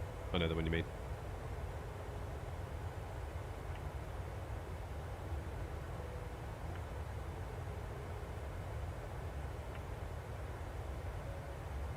Oh, you got a Sage grinder? Yeah, they're decent.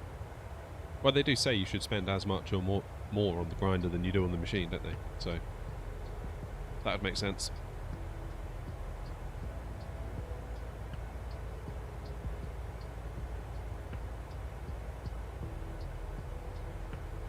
I was looking at one of those Sage machines where you got the grinder and the machine. I think they're about like 500 quid. Is it like the Barista Express, I think they call it?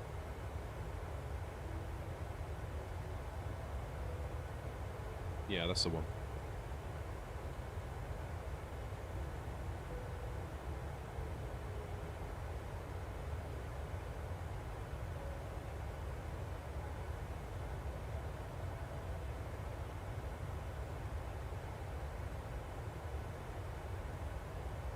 Yeah, I've got a cheap grinder. I've got like a DeLonghi one. It's about 40 quid, but it's okay for grinding like a coarse grind if you're doing something like a mocha pot or an AeroPress.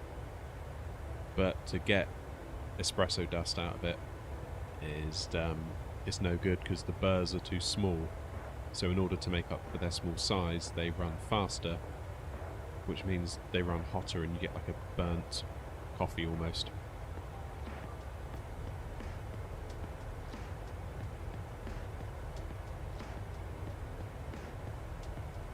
No worries, take it easy. Catch you later.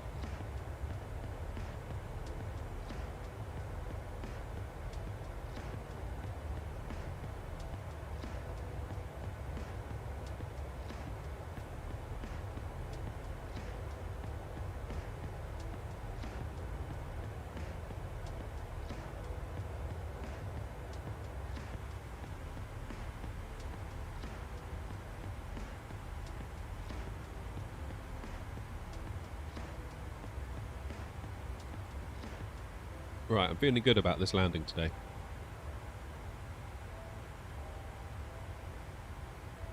I did a couple of landings over the weekend, albeit not with live weather, but they went very, very well in the 737. There was almost that moment where I felt like something clicked. So I don't know if we'll be able to replicate that today. I'm hoping we can, but then you never know. We're in live weather now.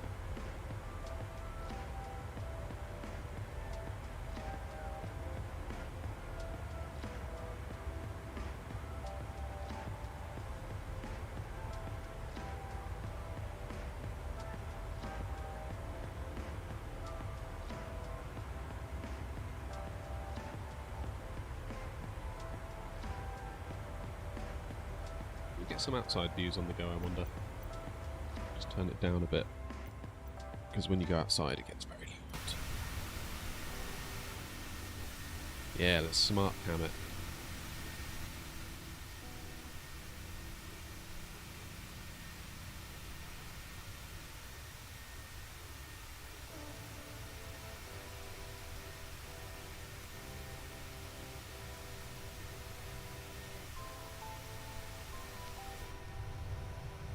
Oh, look at that. Morning, Smart Gaming. Welcome to the stream.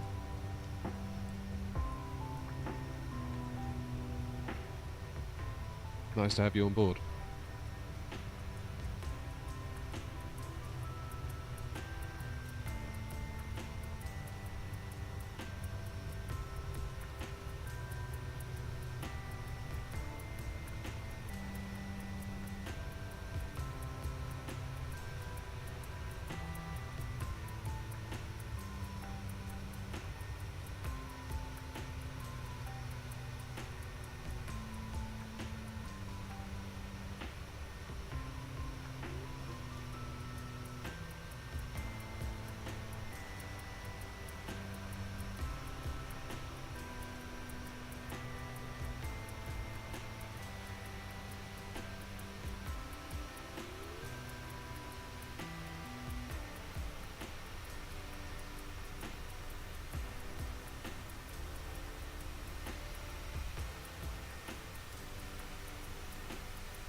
Hi, Matisse, good morning.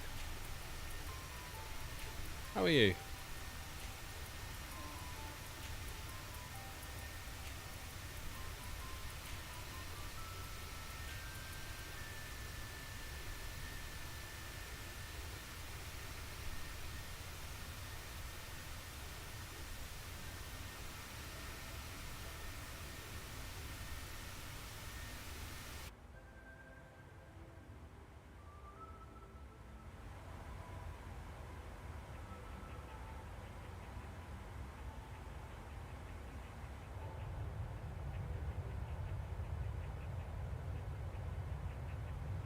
Doing good. Good. Glad to hear it.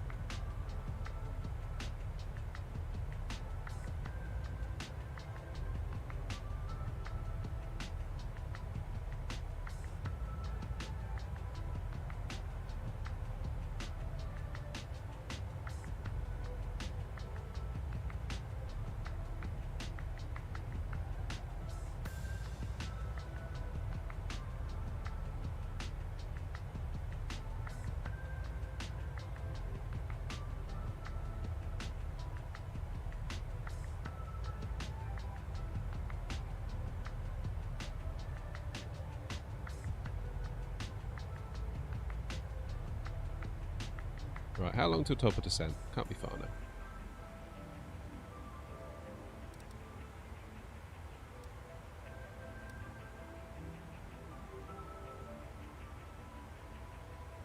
About 80 miles, give or take, maybe 90.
So runway 02 is where we're coming in.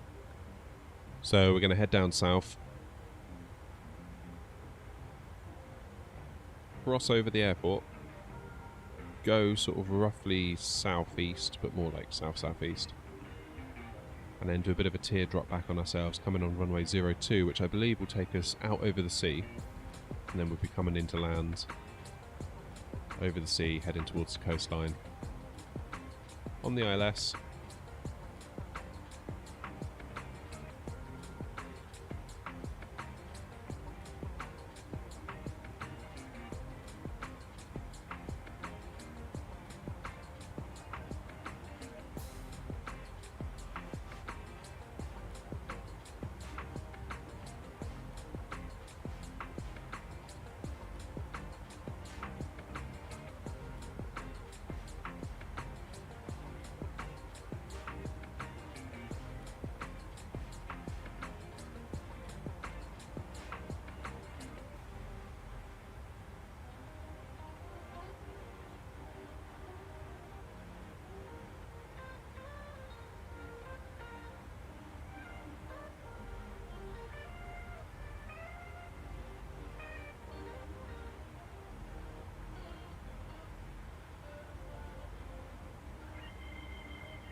Your AC maxes out at 3 kilowatts, but averages 1.2. Okay. Is that your portable air conditioner? Or is that like one that's in your house? Like, plumbed in, as it were? For want of a better phrase.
It's like about £500 for like a self-install split unit.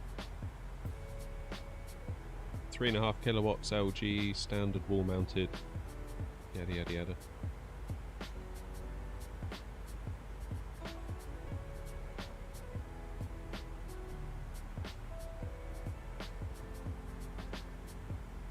Guess I probably need like an electrician to come and do some form of wiring on it.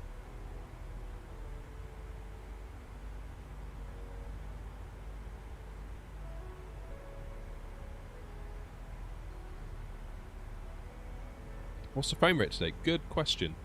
I did notice it was a little bit on the low side earlier. Debug display FPS. So keep in mind that I've got it locked at 30. And it is actually struggling to do that. Good times. 30, yeah.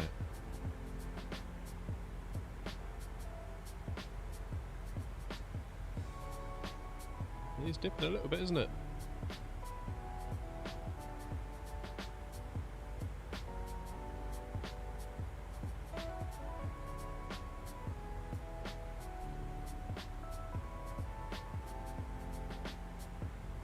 Limited by the main thread.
Yeah, so your 13900K will almost certainly put that problem to bed, won't it?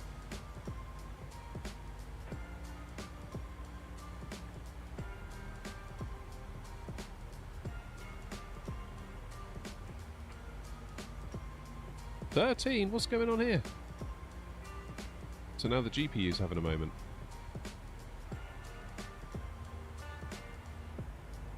What is this madness? Limited by GPU. I wonder, Brian, actually, look at the... I don't know if you can see like whether it's coming through on the stream, because this text over here is really small. So you've got the GPU memory. So I've got an 8 gig card, but it looks like it's been allocated like 5 point something out of the 8.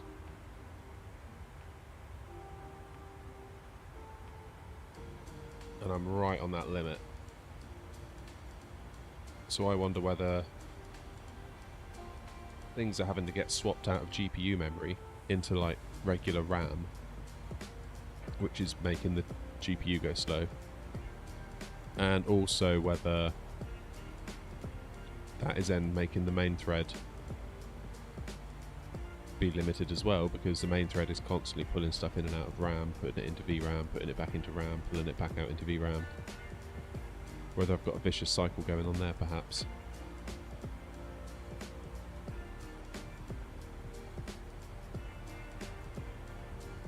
It's unusual though why it's doing this. I mean, I've flown over LAX, which is like one of the most densely populated areas in the games, getting 50 FPS. So I'm very surprised to see it doing this.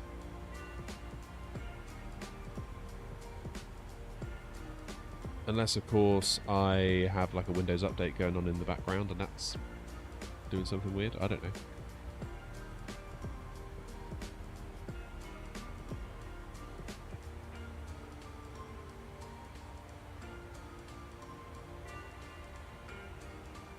What happens if I switch view? Will that like...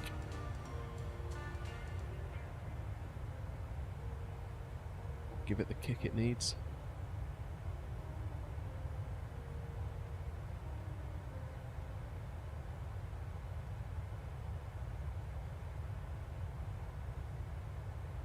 No.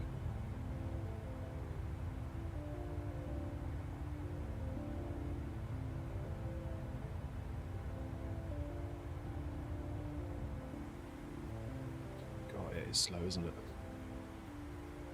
Whoa. I'm just wondering whether it's worth going into the settings and just lowering it just to get us down smoothly.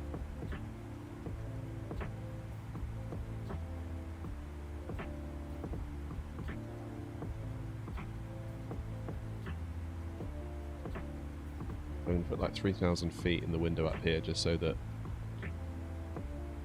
VNav can get us down.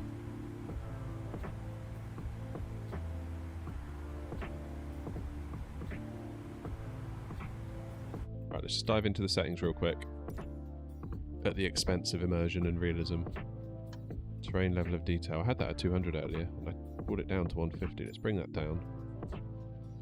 Tell you what, let's go ultra high. Just put it on high. Just see if that does enough.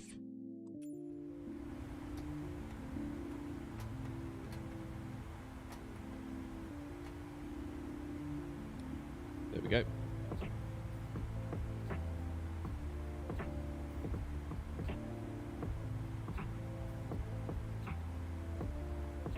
And I'm just beneath my RAM limit.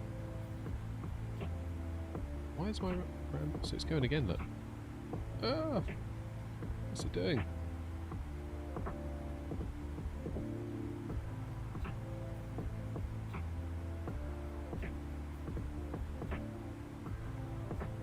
Seems happy enough there for now.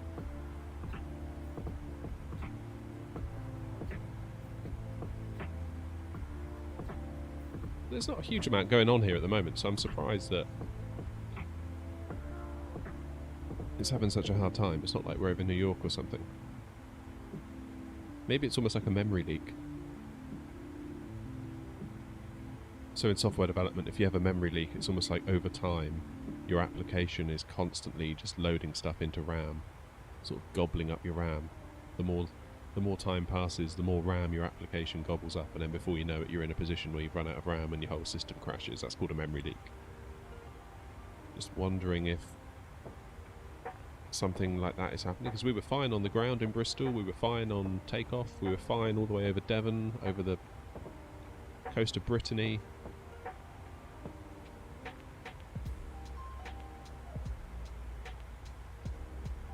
There we go, there's top of descent.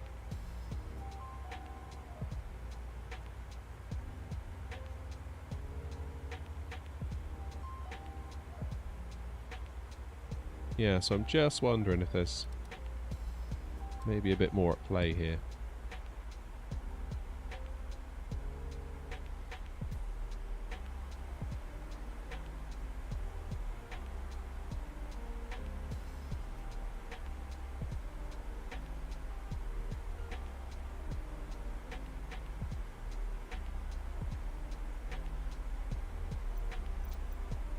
Well, that sort of settles it there, doesn't it?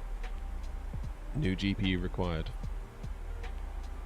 Well, required's maybe a bit strong, but wanted.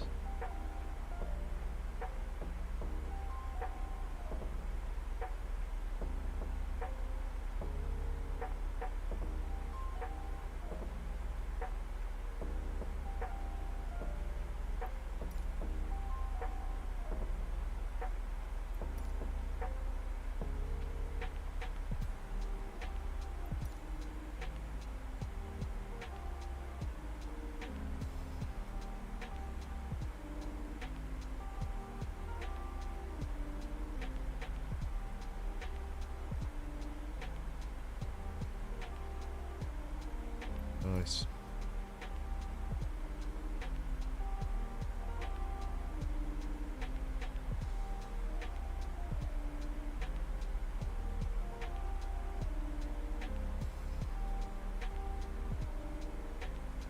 Seems like as long as we stay under that RAM limit, we're okay.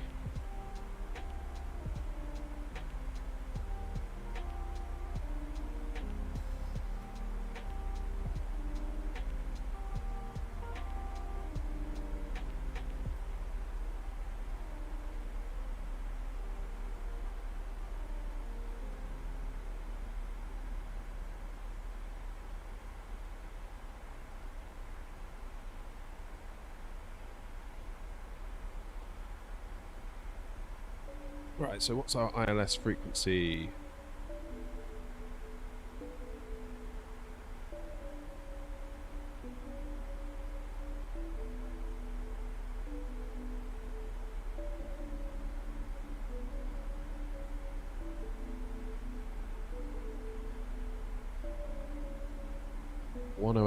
.75.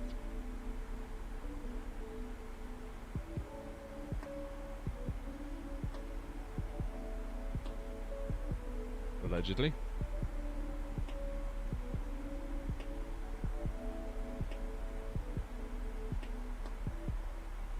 Right, let's turn this off for now. I think we're more or less stable.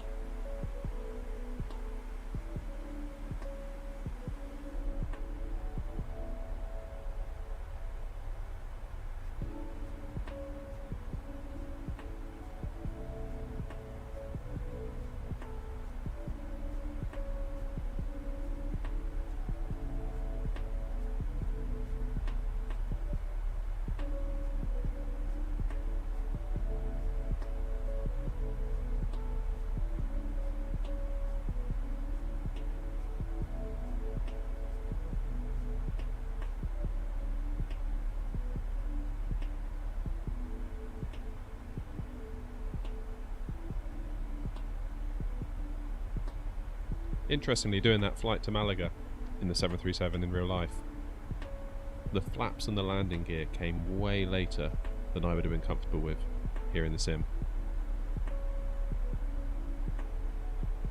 And similarly, coming back into land at home as well, it's like I'd have had gear down way before and flaps 30 way before, way before they actually did it.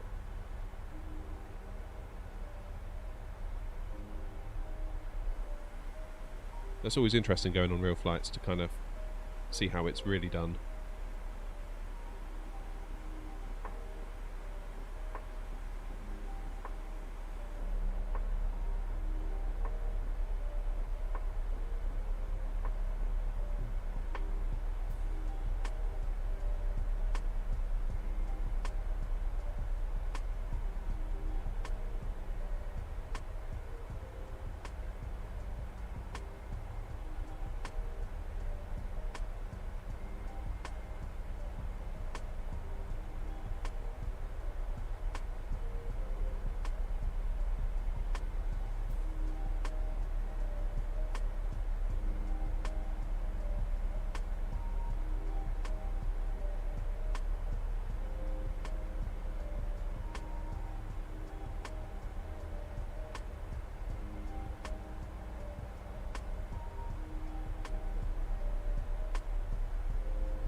Oh, you've got GSX, Brian. Yeah, I keep meaning to get that. I might try and pick it up this week. Maybe have a play of it tomorrow night off stream and see what's what with it. Maybe use it on the flight on Wednesday. Oh, you're on your auto account. You got the PMDG 737-800 and you love it. Awesome. That's brilliant. Yeah, it's a great plane. It's a great plane.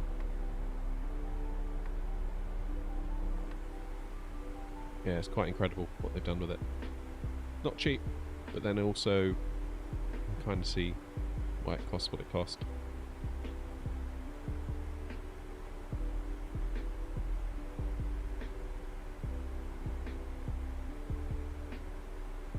Frame rate hardly altered. What, with GSX?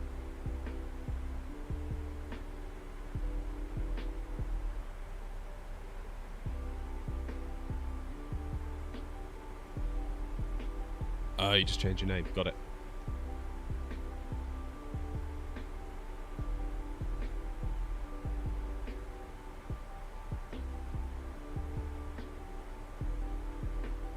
You'll always be Europe to me.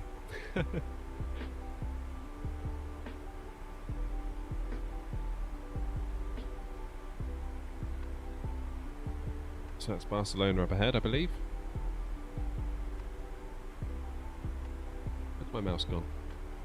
Here it is.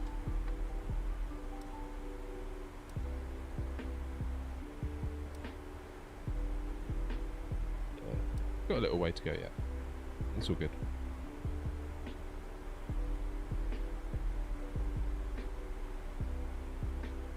Well, that's good. Yeah, I kind of feel like I'd like it for obviously all the bells and whistles that it brings, but also the pushback. I find pushback a bit lacking so far in either, you know, what PMDG gives you out of the box or what the A32NX can do out of the box.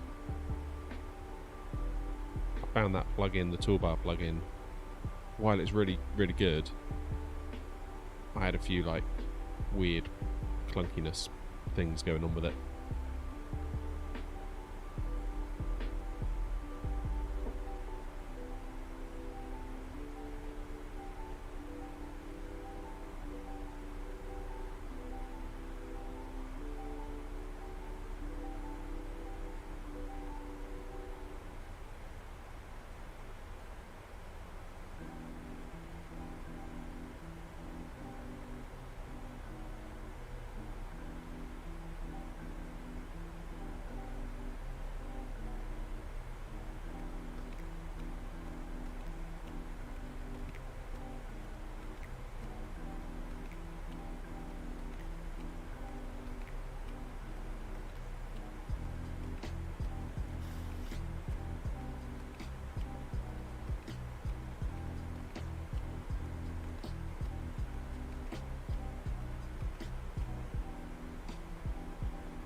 You still having that problem with the mouse? Does it happen even if you reboot the machine?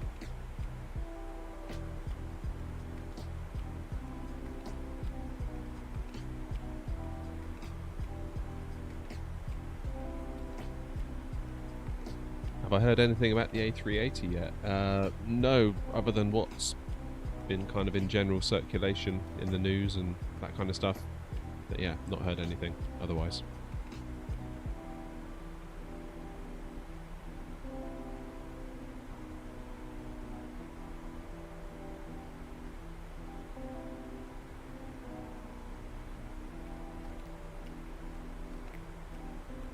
Try, Brian, try, if you've got like a scroll wheel, try like clicking it. Sometimes I get weirdness that goes on and I need to actually like click in my mouse wheel to get rid of it.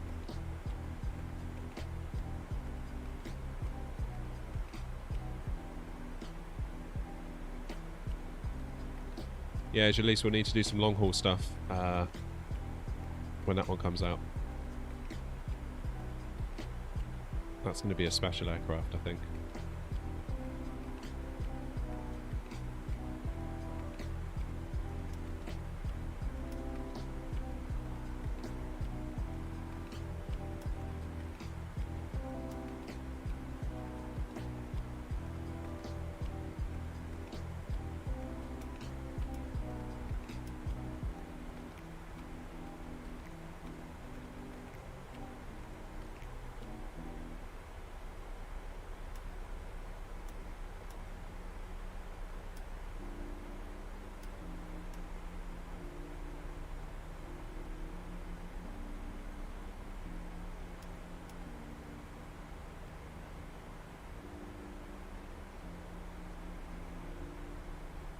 ATR's out this week, is it? Oh, okay. I feel like I don't really know anything about that plane.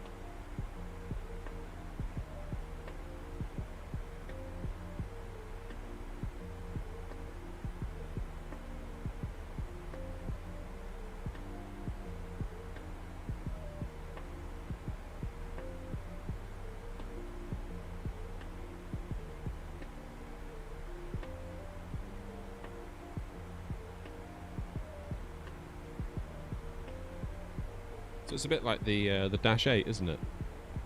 Looking at it.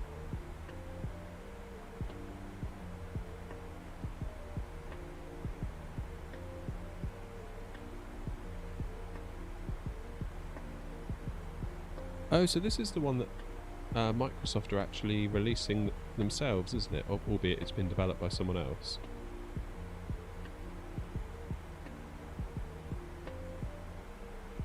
Under their expert series, so it's like study level.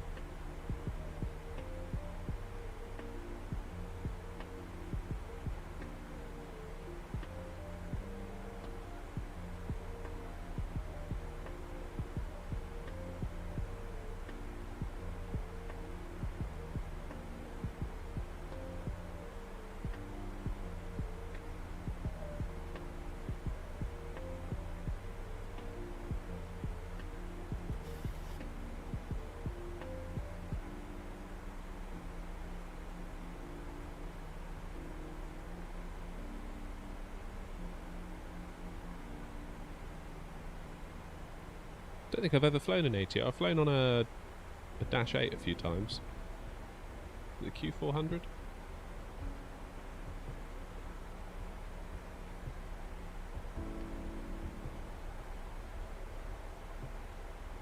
Yeah.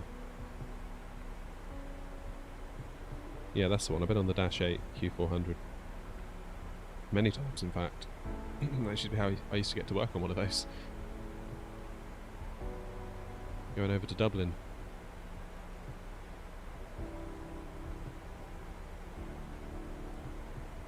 Right, what is local pressure?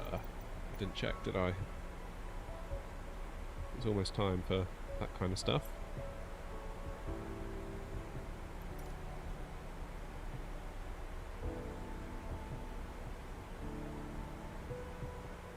.1016.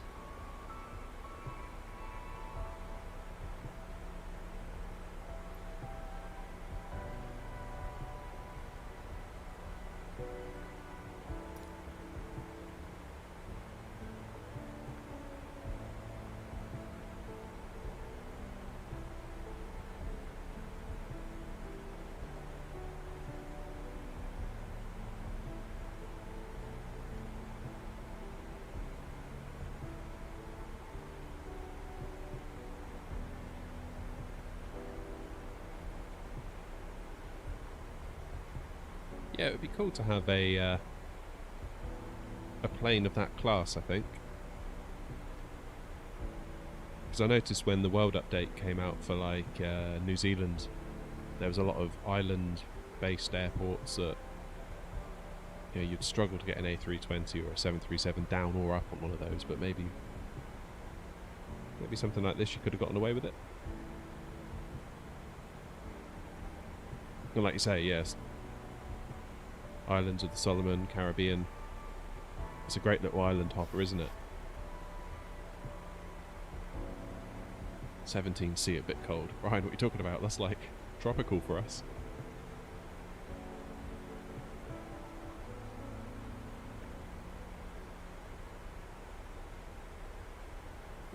Right, how are we doing with our legs? So we're going down to 9,000. Almost time for some lights.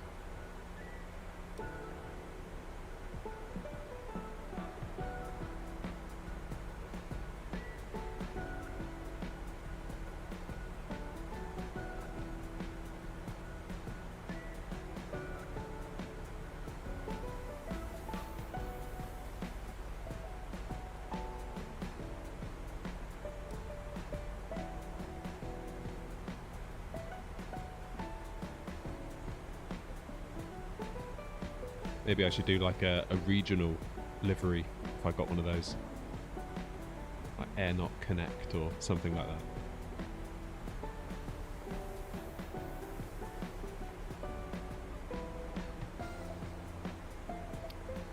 Alright.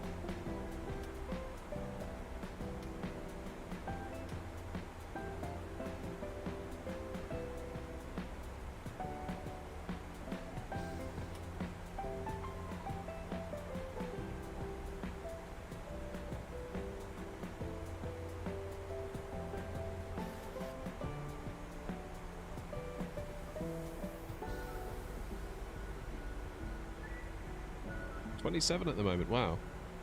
400 kilometres makes a big old difference. So where's that airport? I think it's under my wing, isn't it?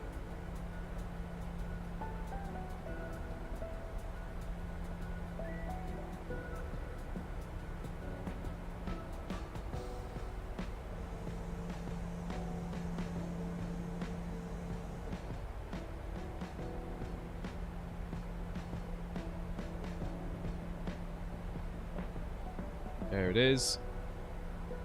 So this is our runway here, I think. Runway 02, so almost heading north. So we'll sort of go out over the sea, turn around, pick up the ILS, and in we come. There's quite a lot of airporty stuff prior to that runway, and also quite a lot of runway before the touchdown markers, so I need to not get distracted because we are going to be quite high still relatively while we're over this little bit of land. And if I'm not careful, I know what I'm like, I'll come in too low because I'll start seeing like this piece of runway, which obviously has no relevance to us whatsoever, but it might throw me off my game a little bit.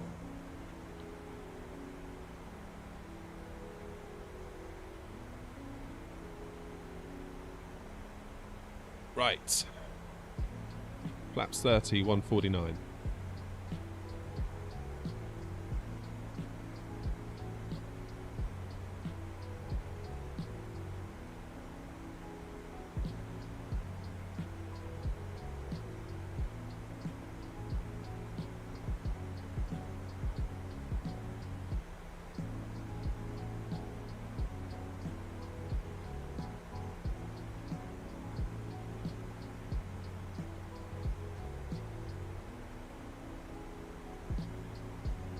That's still one more time than me, Brian. I've never been. Never been to Barca.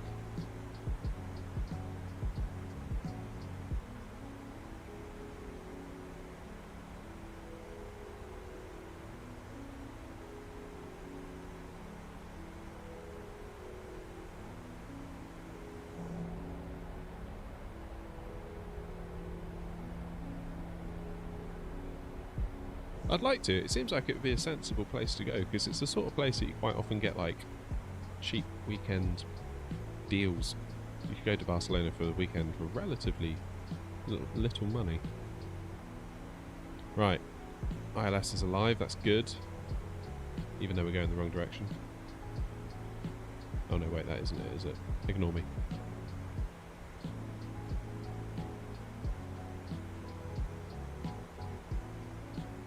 $10.49 Connie, what's one of those?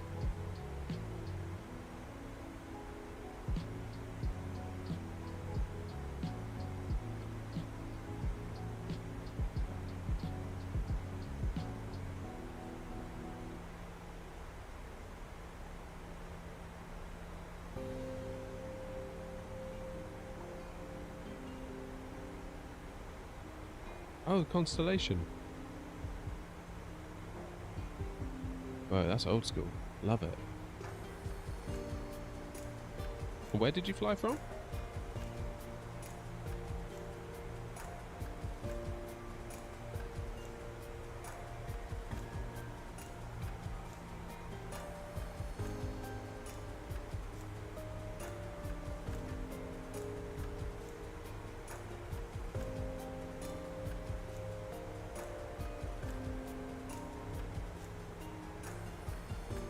Alright, so already I can feel myself getting anxious that we haven't started to slow down yet, even though decel is still ahead of us. We've only got 100 knots to lose, but...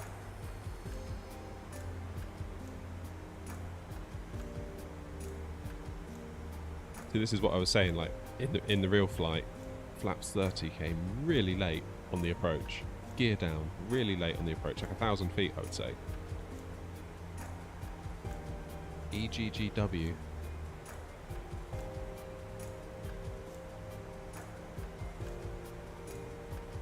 Oh, Luton, of course.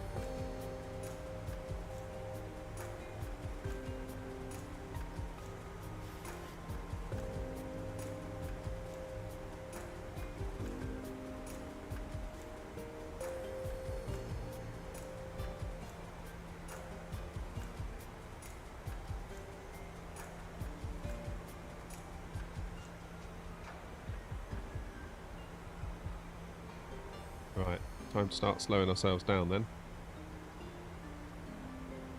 See if we can get ourselves down to like 200 knots.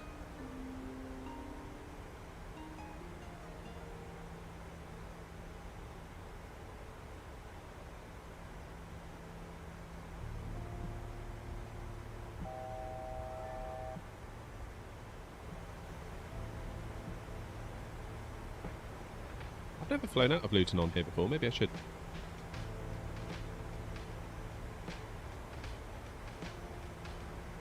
Okay, we are going to need some speed brakes.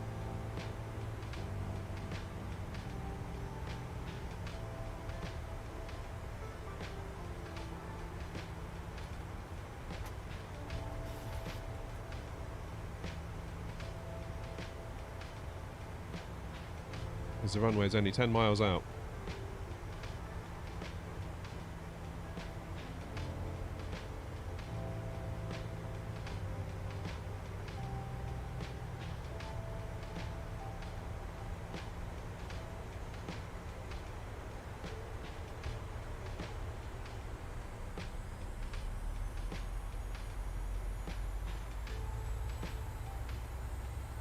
Alright, let's go down to 180.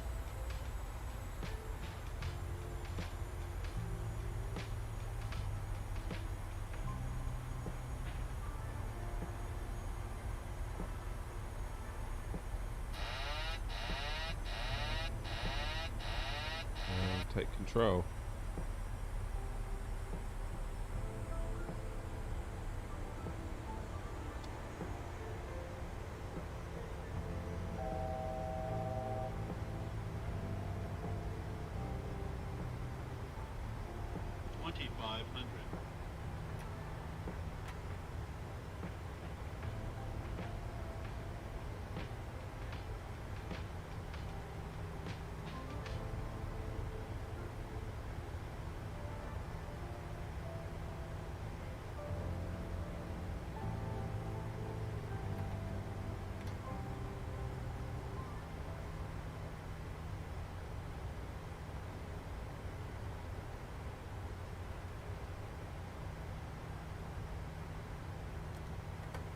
Let's get that gear down. That'll also help with the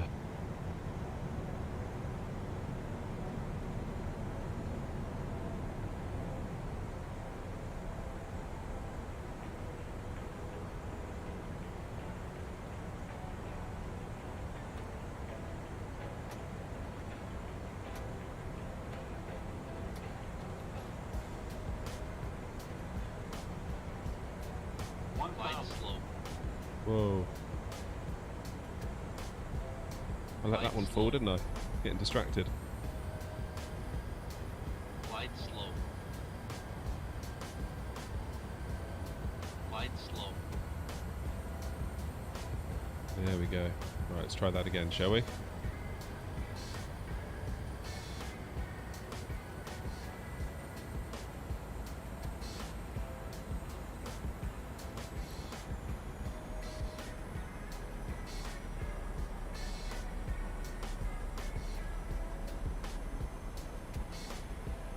Not feeling good about this.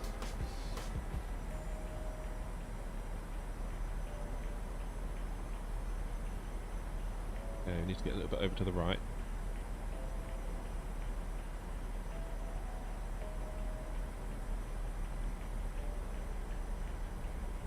Like, we've got a bit of a crab going on here. 500.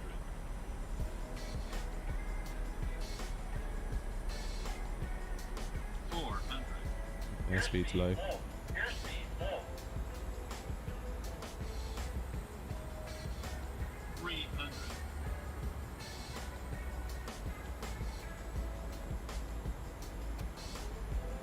200. It's going to be high. 100. 50.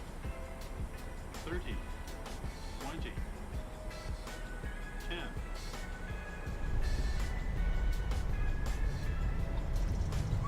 Yeah, we're down. That was not good at all, really. That felt quite rushed. Bit on the late side. Bit messy. We are down, nevertheless.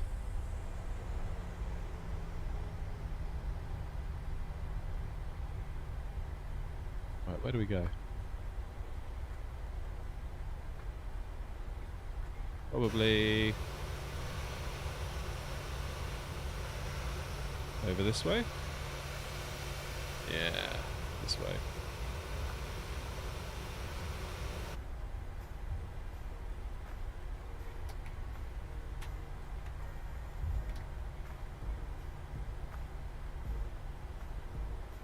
So I feel like the issues there with that landing was I was constantly fighting getting the speed down at a point in the flight where I would normally have been focusing on flying. Probably was a little bit slow to get the speed down under control, which left it all feeling a little bit rushed.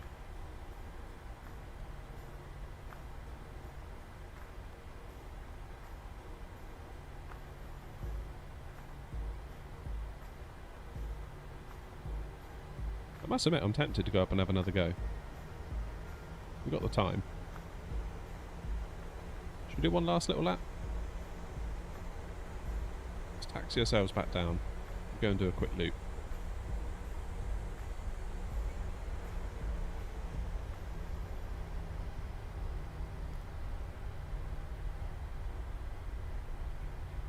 I feel like it'd be nice to do a better job of that.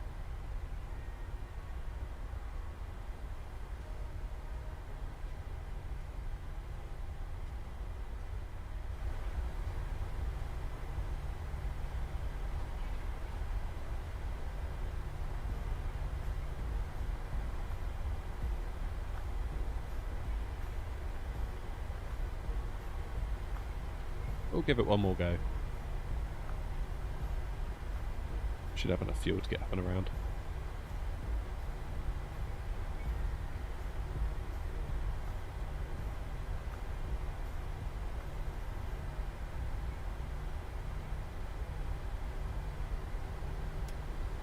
Probably means the plane is going to shout at us.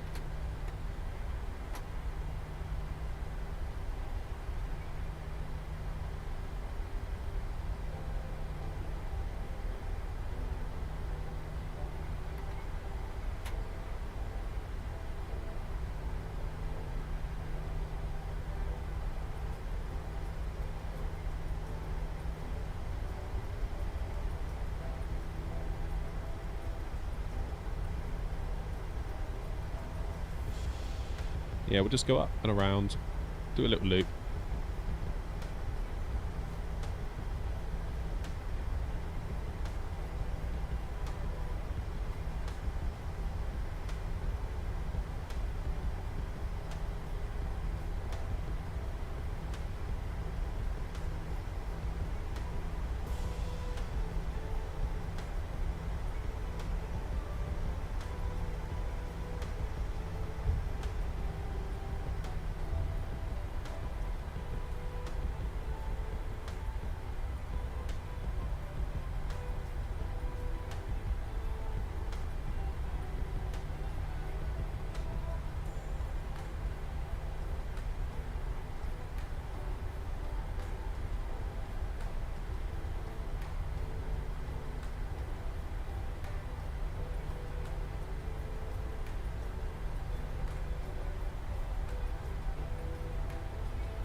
Right then, how do we get to this runway? I feel like I'm going to get lost if I'm not careful.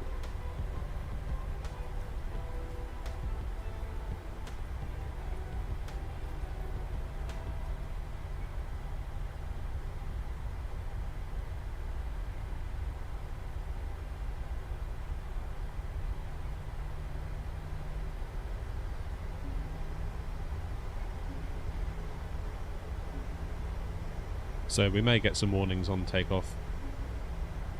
Realism has now gone out the window. We're just having a bit of a practice now.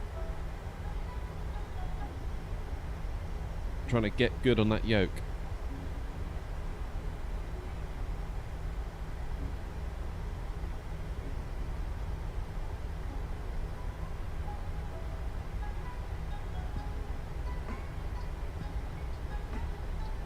That was about 297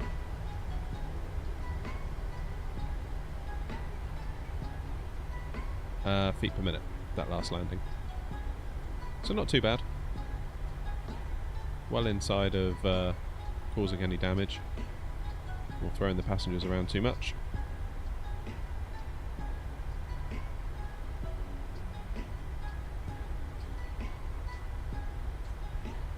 So 297 is the one to beat.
Zero 02, here we go. But on maybe a little bit early.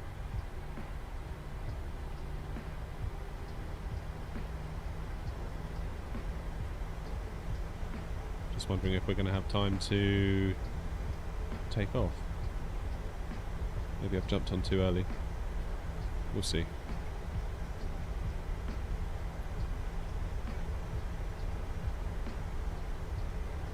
So we're just playing now.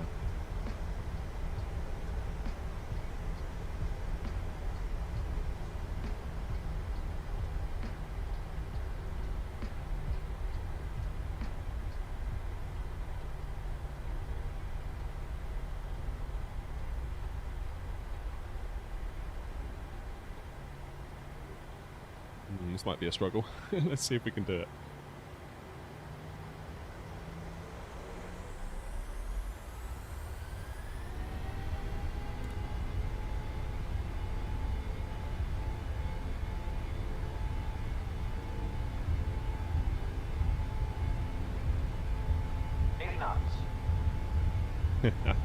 This is going to be tight.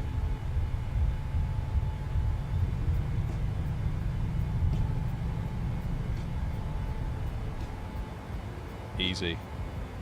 Positive rate of climb. Gear up.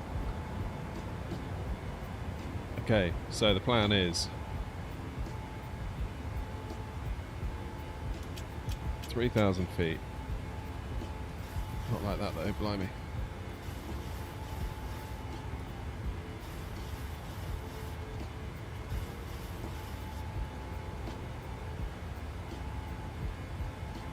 Set speed to 250.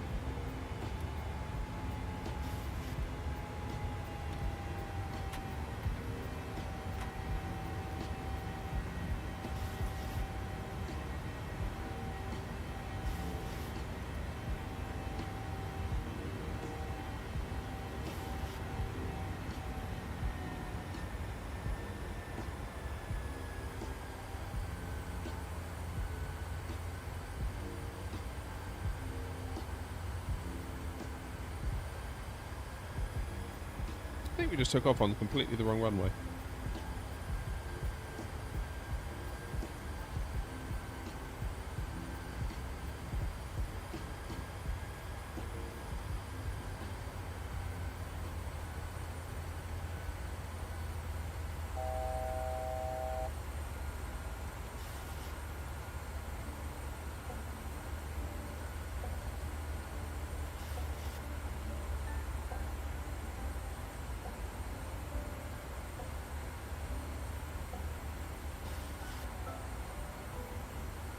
Alright, so we'll just get ourselves turned.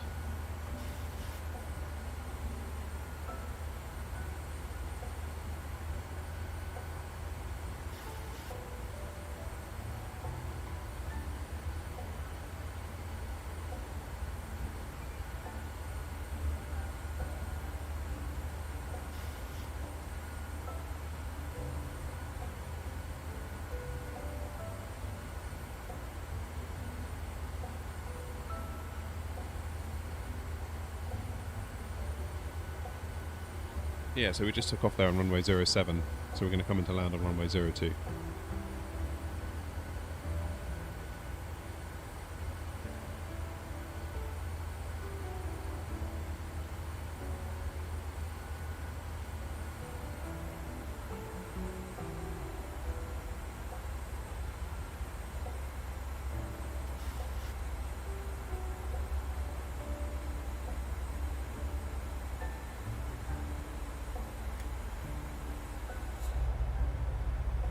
There's the coast, we're just heading out to sea.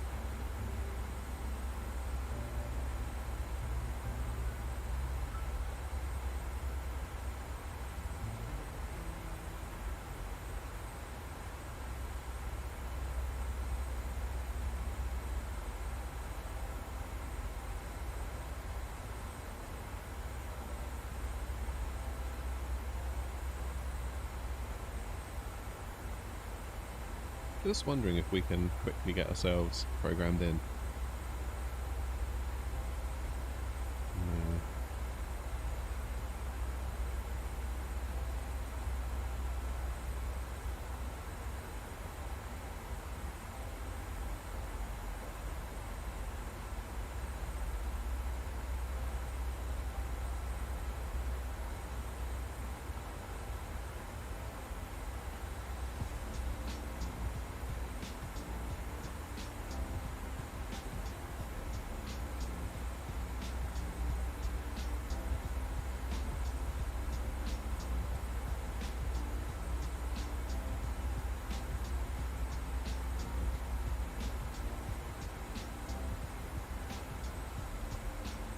Go. At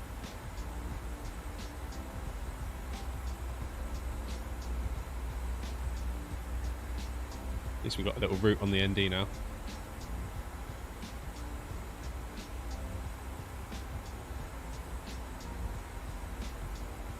How do you do a direct 2?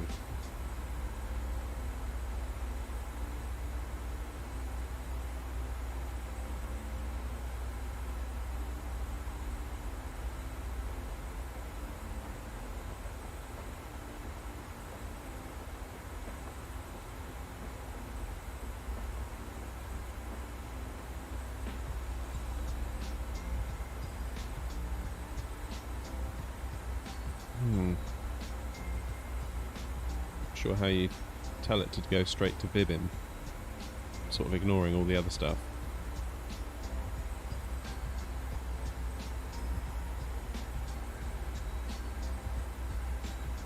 Okay, go heading 290.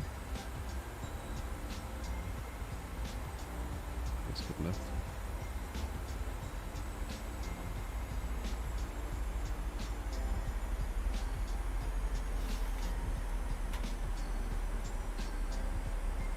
See if we can get our ducks in a row a bit quicker this time.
They're doing everything a little bit earlier, just so I've got time to concentrate. Because I'm still not completely happy with this aircraft. Not really.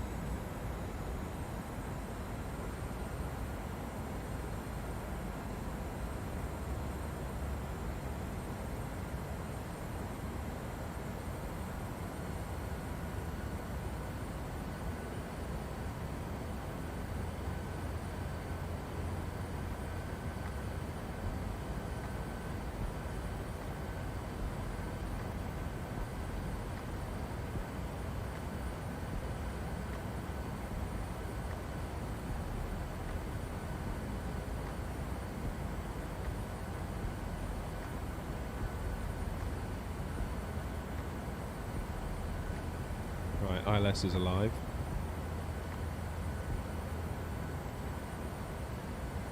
Strange how I didn't see those markers last time. I had a different style of markers. I wonder why that was. Oh no, I haven't got yoke cam on today, Rob. That's a bit annoying. Should have done that.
Alrighty.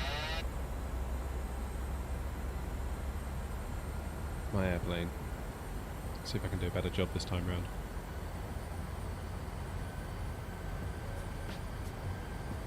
So the wind has completely changed.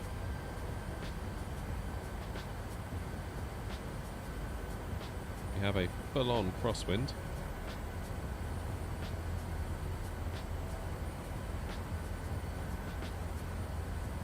I wonder if that's likely to change as we get down.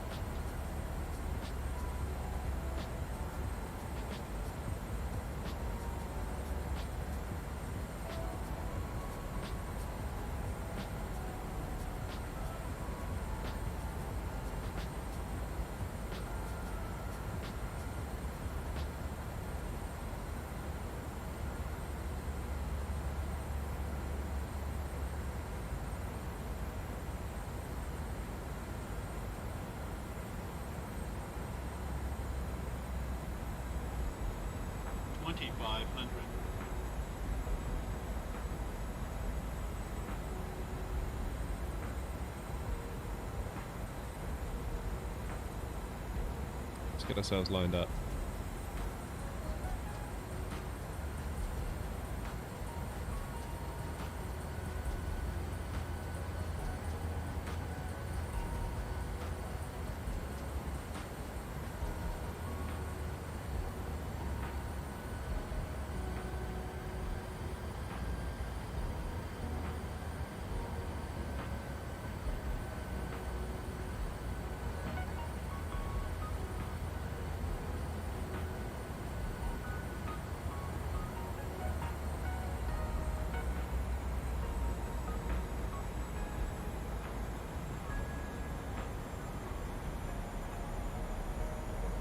A little bit on the high side.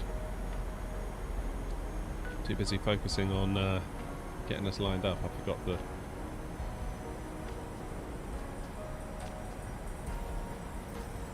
So we can gently recover it.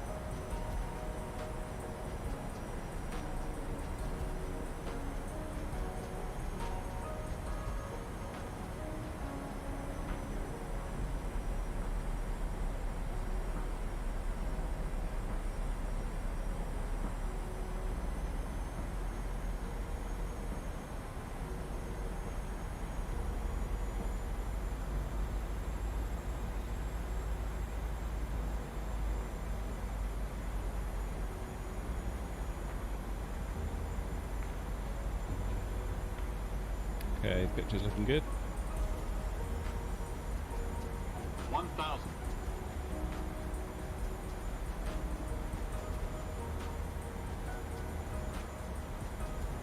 Traffic. Traffic. There is no traffic. What are you talking about?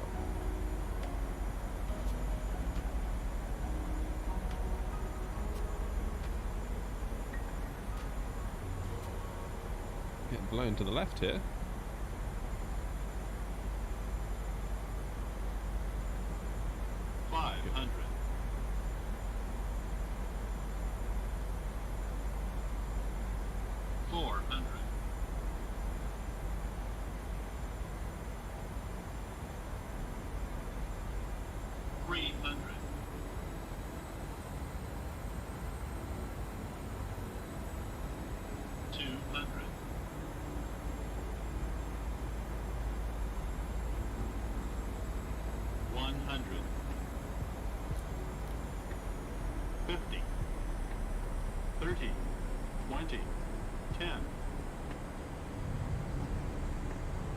Oh, that crosswind got me at the end there.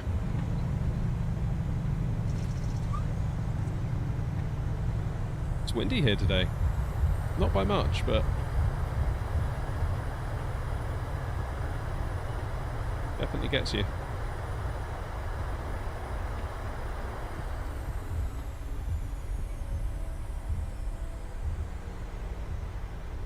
That felt like we just touched. And then we went down with a bit more of a bump. And there goes the frames per second. Tricky landings today. It's weird because it doesn't feel like that should like a 10 knot wind. Feels like it shouldn't really have affected us that much, but it really did.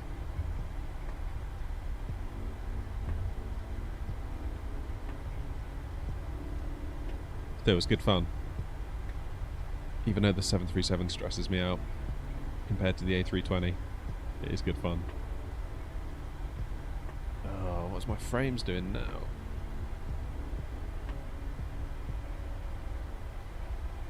$20. What am I limited by? That's gone away now. Right, let's find a gate. Let's find a gate and wrap this up, shall we? Because real life beckons. A little bit disappointed by today's landings, especially after the ones at the weekend. I'll put up a short of the ones I did at the weekend later on in the week, maybe today in fact. I was really pleased with those landings. And today I feel like I've not quite been there.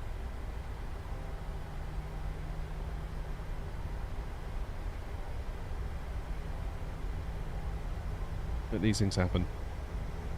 And ultimately that's what keeps you coming back. It's that pursuit of getting it right every time, or as right as can be.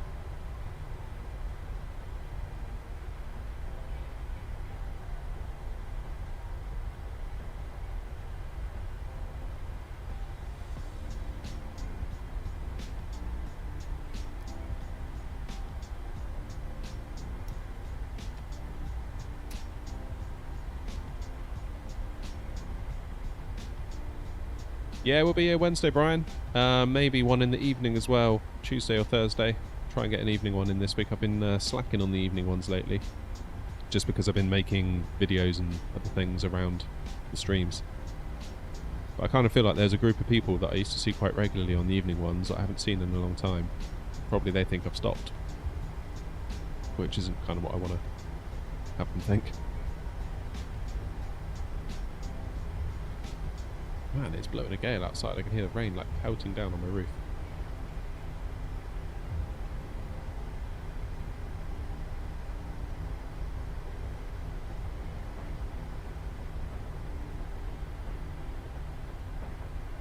Thank you all for being here anyway. I hope you enjoy the PC, Brian. I'm keen to get your verdict on it. It's going to be such a good PC. It's like next level PC.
Yeah, I definitely need another stream. I think the next stream will also be in the 737 because we need practice in this thing.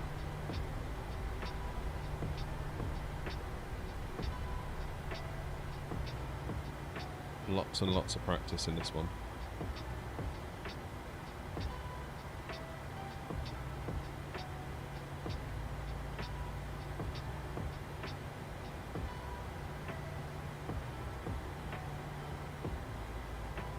Alright, parking brake on.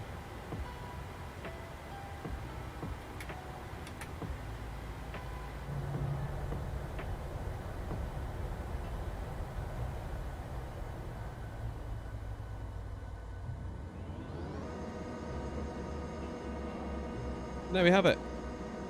I'm going to call it there. Thank you all very much indeed. And yeah, back again Wednesday, maybe tomorrow night, but probably not in all honesty. More likely to be a Thursday night when we speak, but we'll see. Anyway, until then, we'll take the very best care of yourselves. I'll see you soon.